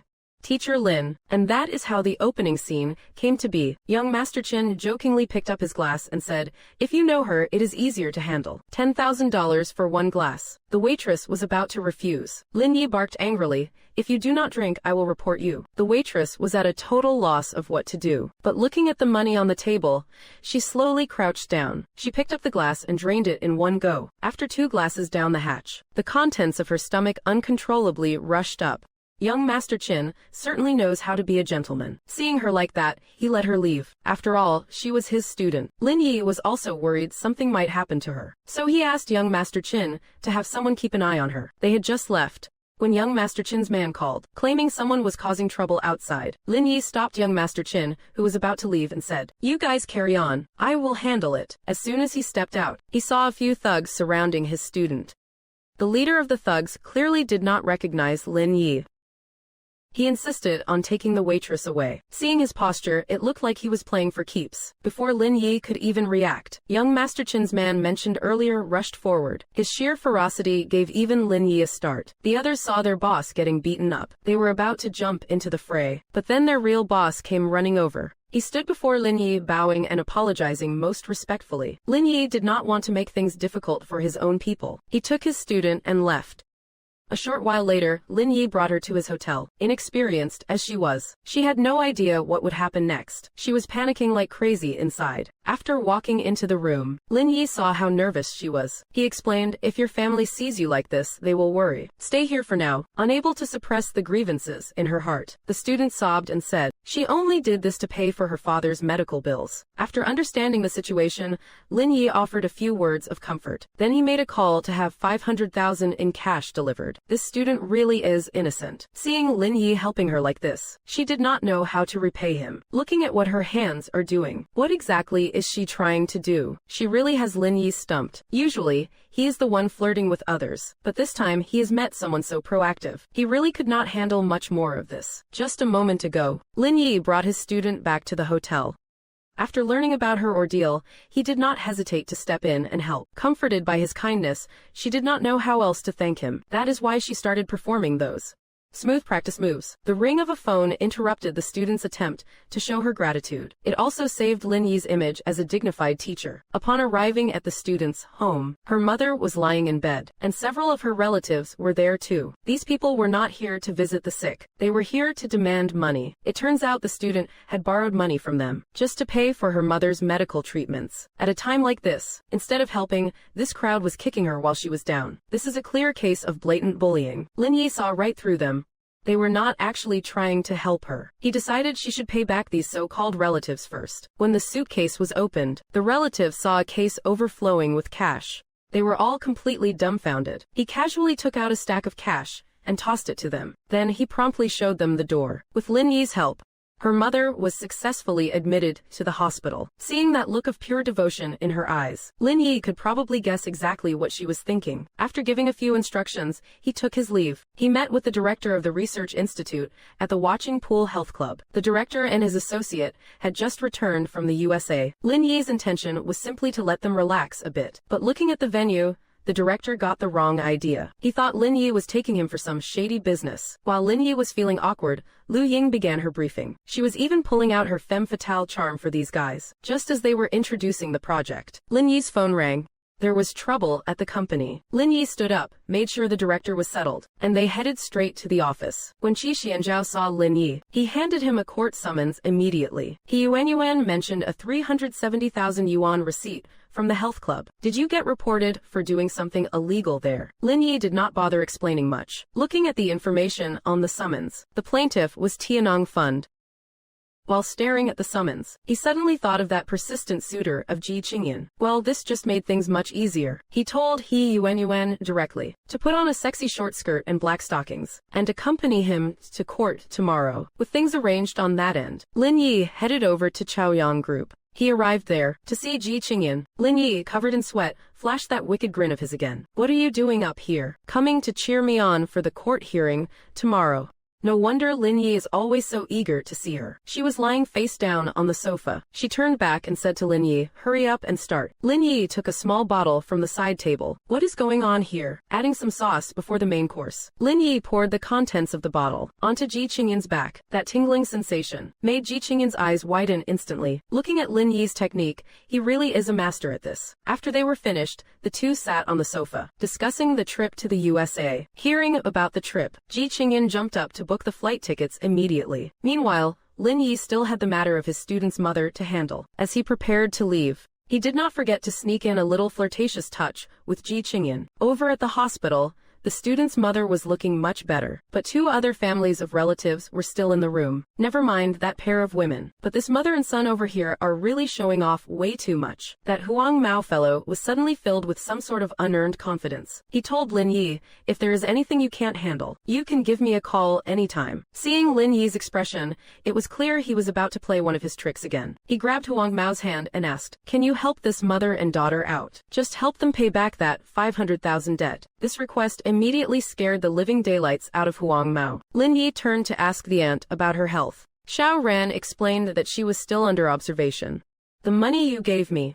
There is still 200,000 left. Before she could finish her sentence, the two relatives, standing nearby, immediately brought up the matter of borrowing money. One wanted a job for their daughter at Chaoyang Company, while the other needed money to renovate their house. In their eyes, they did not even treat the mother and daughter as human beings. Yet here they were, shameless enough to ask for money. Seeing them bickering so loudly, Lin Yi came up with a plan and called them out of the ward. He said, a mere 200,000 is nothing to me, but I can only satisfy one person. That is when the ugly side of human nature revealed itself. The two families, for the sake of that 200,000, actually started a fistfight right there in the hospital. Lin Yi did not bother with them. He walked back into the ward with a smile. A moment later, the mother and son walked in, battered and bruised.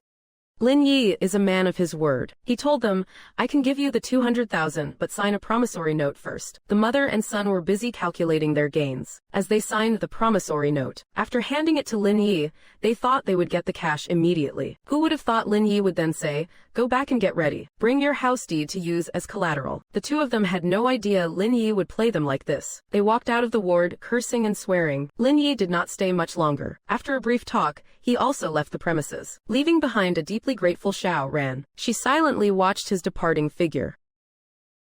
The most important part was still to come in court. This move was truly beyond everyone's expectations. Just a moment ago, when Lin Yi arrived at the Zhonghai court, a swarm of reporters immediately surrounded him for questioning. This time, he was the one being sued. Lin Yi spoke bluntly to the reporters. claiming that everything was his own fault. He even admitted to embezzling charity funds to buy a supercar. These words did not just terrify the accompanying Qi Xianzhou, but even the reporters were completely stunned. Meanwhile, over at Tianong Fund, they were still in the meeting room plotting how to frame Lin Yi, while the two orphanage directors were feeling conflicted. Zhao Jingyang of Tianong Fund waved his hand, and two suitcases full of cash appeared before them. With money, things become much easier to handle. In court, the lawyer for Tianong Fund was reciting Lin Yi's various crimes. Zhao Jingyang was truly being vicious, paying people off to testify against Lin Yi. He clearly wanted Lin Yi to rot in prison. As for the two directors who came, they were the ones Lin Yi had been helping all along. He had even donated 1 million to each of them recently. Yet now they were biting the hand that fed them. It was truly infuriating. However, Lin Yi's next move shocked everyone again. He spoke out directly. "I won't admit to any of that." Seeing the judge's confusion, Lin Yi continued, "The money I used to support the orphanage was my own. There is no need to make that public, is there? I am just being charitable with my own money. Is that a crime?" The moment those words were spoken, the courtroom erupted into an uproar. Zhao Jingyang never expected Lin Yi to play a hand like this. He was so livid, he was practically gnashing his teeth. With no other choice, the judge had to deliver the verdict. Lin Yi was released right there in court. Just as Lin Yi stood up to leave, he did not forget to throw some shade at Zhao Jingyang. "Your little tricks do not seem to be working, do they?" Unwilling to accept defeat, Zhao was not about to let Lin Yi off so easily. So he headed to the parking lot, blocking Lin Yi's path as he tried to leave. A blonde thug stepped forward, ready to get rough with Lin Yi. But before his hand could even touch Lin Yi counterattacked instantly. He forced the blonde punk straight to his knees. Before the guy could even react, Lin Yi grabbed his head and delivered a powerful knee strike upward. Looking at Zhao Jingyang's expression, it was as if he felt the hit on his own body. Realizing he was no match for Lin Yi, he quickly beat a hasty retreat. This whole display of dominance made He Yuanyuan want to throw herself into his arms. After they were sent packing, the system miss arrived with more good news. She rewarded him with the Kechuang Electronic Equipment Factory. And this factory was on the brink of bankruptcy. This was exactly what Lin Yi wanted. He could now design it exactly how he wished. Seeing Lu Ying's blushing cheeks, she must have been charmed by Lin Yi's flirting. She slowly murmured that he is impressive at everything. After saying that, she turned and ran off. Just a moment ago, Lin Yi had been battling Zhao Jingyang of Tianong Fund in court. Returning victorious, Lin Yi was about to drive away when the system miss showed up with glad tidings, granting him the Kechuang Electronic Equipment Factory as a reward. "Director Lin, why did you call me here?" Lin Yi told Lu Ying about the factory acquisition, and he asked her to handle the acquisition paperwork. That explains the scene at the beginning. Before long, Lu Ying came out with the completed paperwork. Lin Yi was clearly in a good mood. He decided to turn this place into a lithography machine research site for Lu Ying and her team. At that moment, Lu Ying's heart skipped a beat again.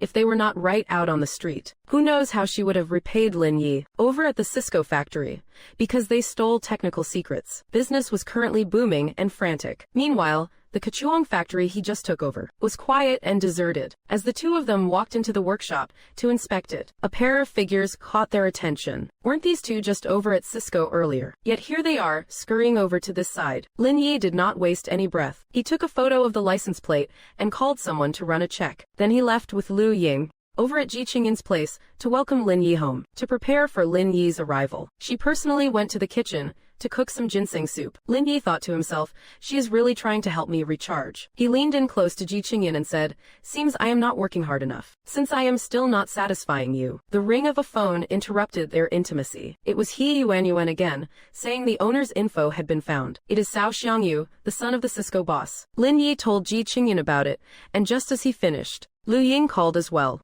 She said Cao Xiangyu had called expressing interest in a collaboration. After Lu Ying made the arrangements, and the company matters were settled, he discussed the trip to the USA with Ji Qingyin. By a stroke of luck, they ran into Zhao Jingyang again at the airport entrance. The two were already bitter enemies. Plus, having just lost to Lin Yi in court, young Master Zhao's face was naturally looking quite sour. He stormed off in a huff. Both of them were heading to the same destination, to negotiate a partnership with Wiruan Company. But young Master Zhao was clearly a petty man. He told his subordinate to call the airport manager, and his goal was very clear. "I just do not want to see them on the plane." Once Lin Yi and Ji Qingyan arrived at the boarding gate, they were blocked from boarding due to some alleged ticket issues. That is when Zhao Zhengyang sauntered over, with a wicked smirk and a tongue full of sarcasm, leaving the two of them standing there in shock. Do you really think a man like Lin Yi would just sit there and take someone's mockery, especially right in front of Ji Qingyan? If so, you have seriously underestimated him. So, what fate awaits the great Master Zhao? Let us find out in the next episode. It is not about admiring this rich kid. The crowd is actually demanding he apologizes to Lin Yi. How did this arrogant prick manage to trigger everyone's rage? Just a moment ago, Lin Yi and Zhao Jingyang arrived at the airport at the same time, because he had just lost to Lin Yi in court. Master Zhao, driven by a petty grudge, ordered his lackeys to contact the airport manager, scheming to humiliate Lin Yi and Ji Qingyan, but he had absolutely no clue that he was messing with the wrong person. Seeing Ji Qingyan's frustrated expression, Lin Yi comforted her, saying, "Don't worry, if I do not board, this plane is not going anywhere." Watching Master Zhao's smug, punchable face, Lin Yi did not bother explaining further. Family Mart. Suddenly, the intercom announced that the flight was delayed. Noticing Lin Yi's subtle smile, Zhao Jingyang scoffed, "You think this is your doing? Delays are perfectly normal, you know. It is just a common delay, get it?" Lin Yi completely ignored him, and sat down on a bench with Ji Qingyan. Half an hour later, the hall echoed again with news of further delays. Even Zhao Jingyang started to feel something was off. Other passengers nearby began to gather around. Once they realized what was happening, they all started demanding an apology from Master Zhao. After all, he was wasting everyone's precious time. At this point, Master Zhao was gnashing his teeth in fury. But facing the public's outcry, he could not just blow up. Then, Manager Liang of the airport arrived on the scene. Clearly, this Master Zhao was a frequent troublemaker here. But Manager Liang was not about to coddle him. He straight up ordered him to apologize. Master Zhao knew he had completely lost face. How could he possibly stay there any longer? He grabbed his suitcase and ran off with his tail between his legs. Consider this just a minor interlude for our couple. Inside a castle hotel in the USA, the two of them were in the hotel, getting all lovey-dovey in the bathroom. Lin Yi, holding an electric toothbrush with one hand, made Ji Qingyan's cheeks flush a bright red. As the narrator, even my imagination is running wild. Since Lin Yi came to the USA with a specific mission, under his arrangement, Ji Qingyan went to meet Guanya to discuss the wharf design. Meanwhile, Lin Yi was also geared up and ready. He arrived alone at the front desk of Wiruan Company, applying for a vice president position. He stood alone at the front desk of Wiruan. The executives looked at Lin Yi's interview registration form. Applying for vice president. Gender, male. Name Lin Yi. The position he requested only paid a salary of $500. The vice president thought he was a total lunatic. The VP really thought he was crazy. Just as they were about to kick him out, the CEO's secretary arrived. After learning the situation, she was also stunned. To verify Lin Yi's capabilities, the secretary brought a laptop and asked him for a demo. Lin Yi did not hesitate for a second. His fingers flew across the keyboard with lightning speed. The bystanders were absolutely floored by his skills. However, they could not understand a single line of the code Lin Yi wrote. Seeing them standing there looking confused, how will the CEO's secretary deal with Lin Yi now?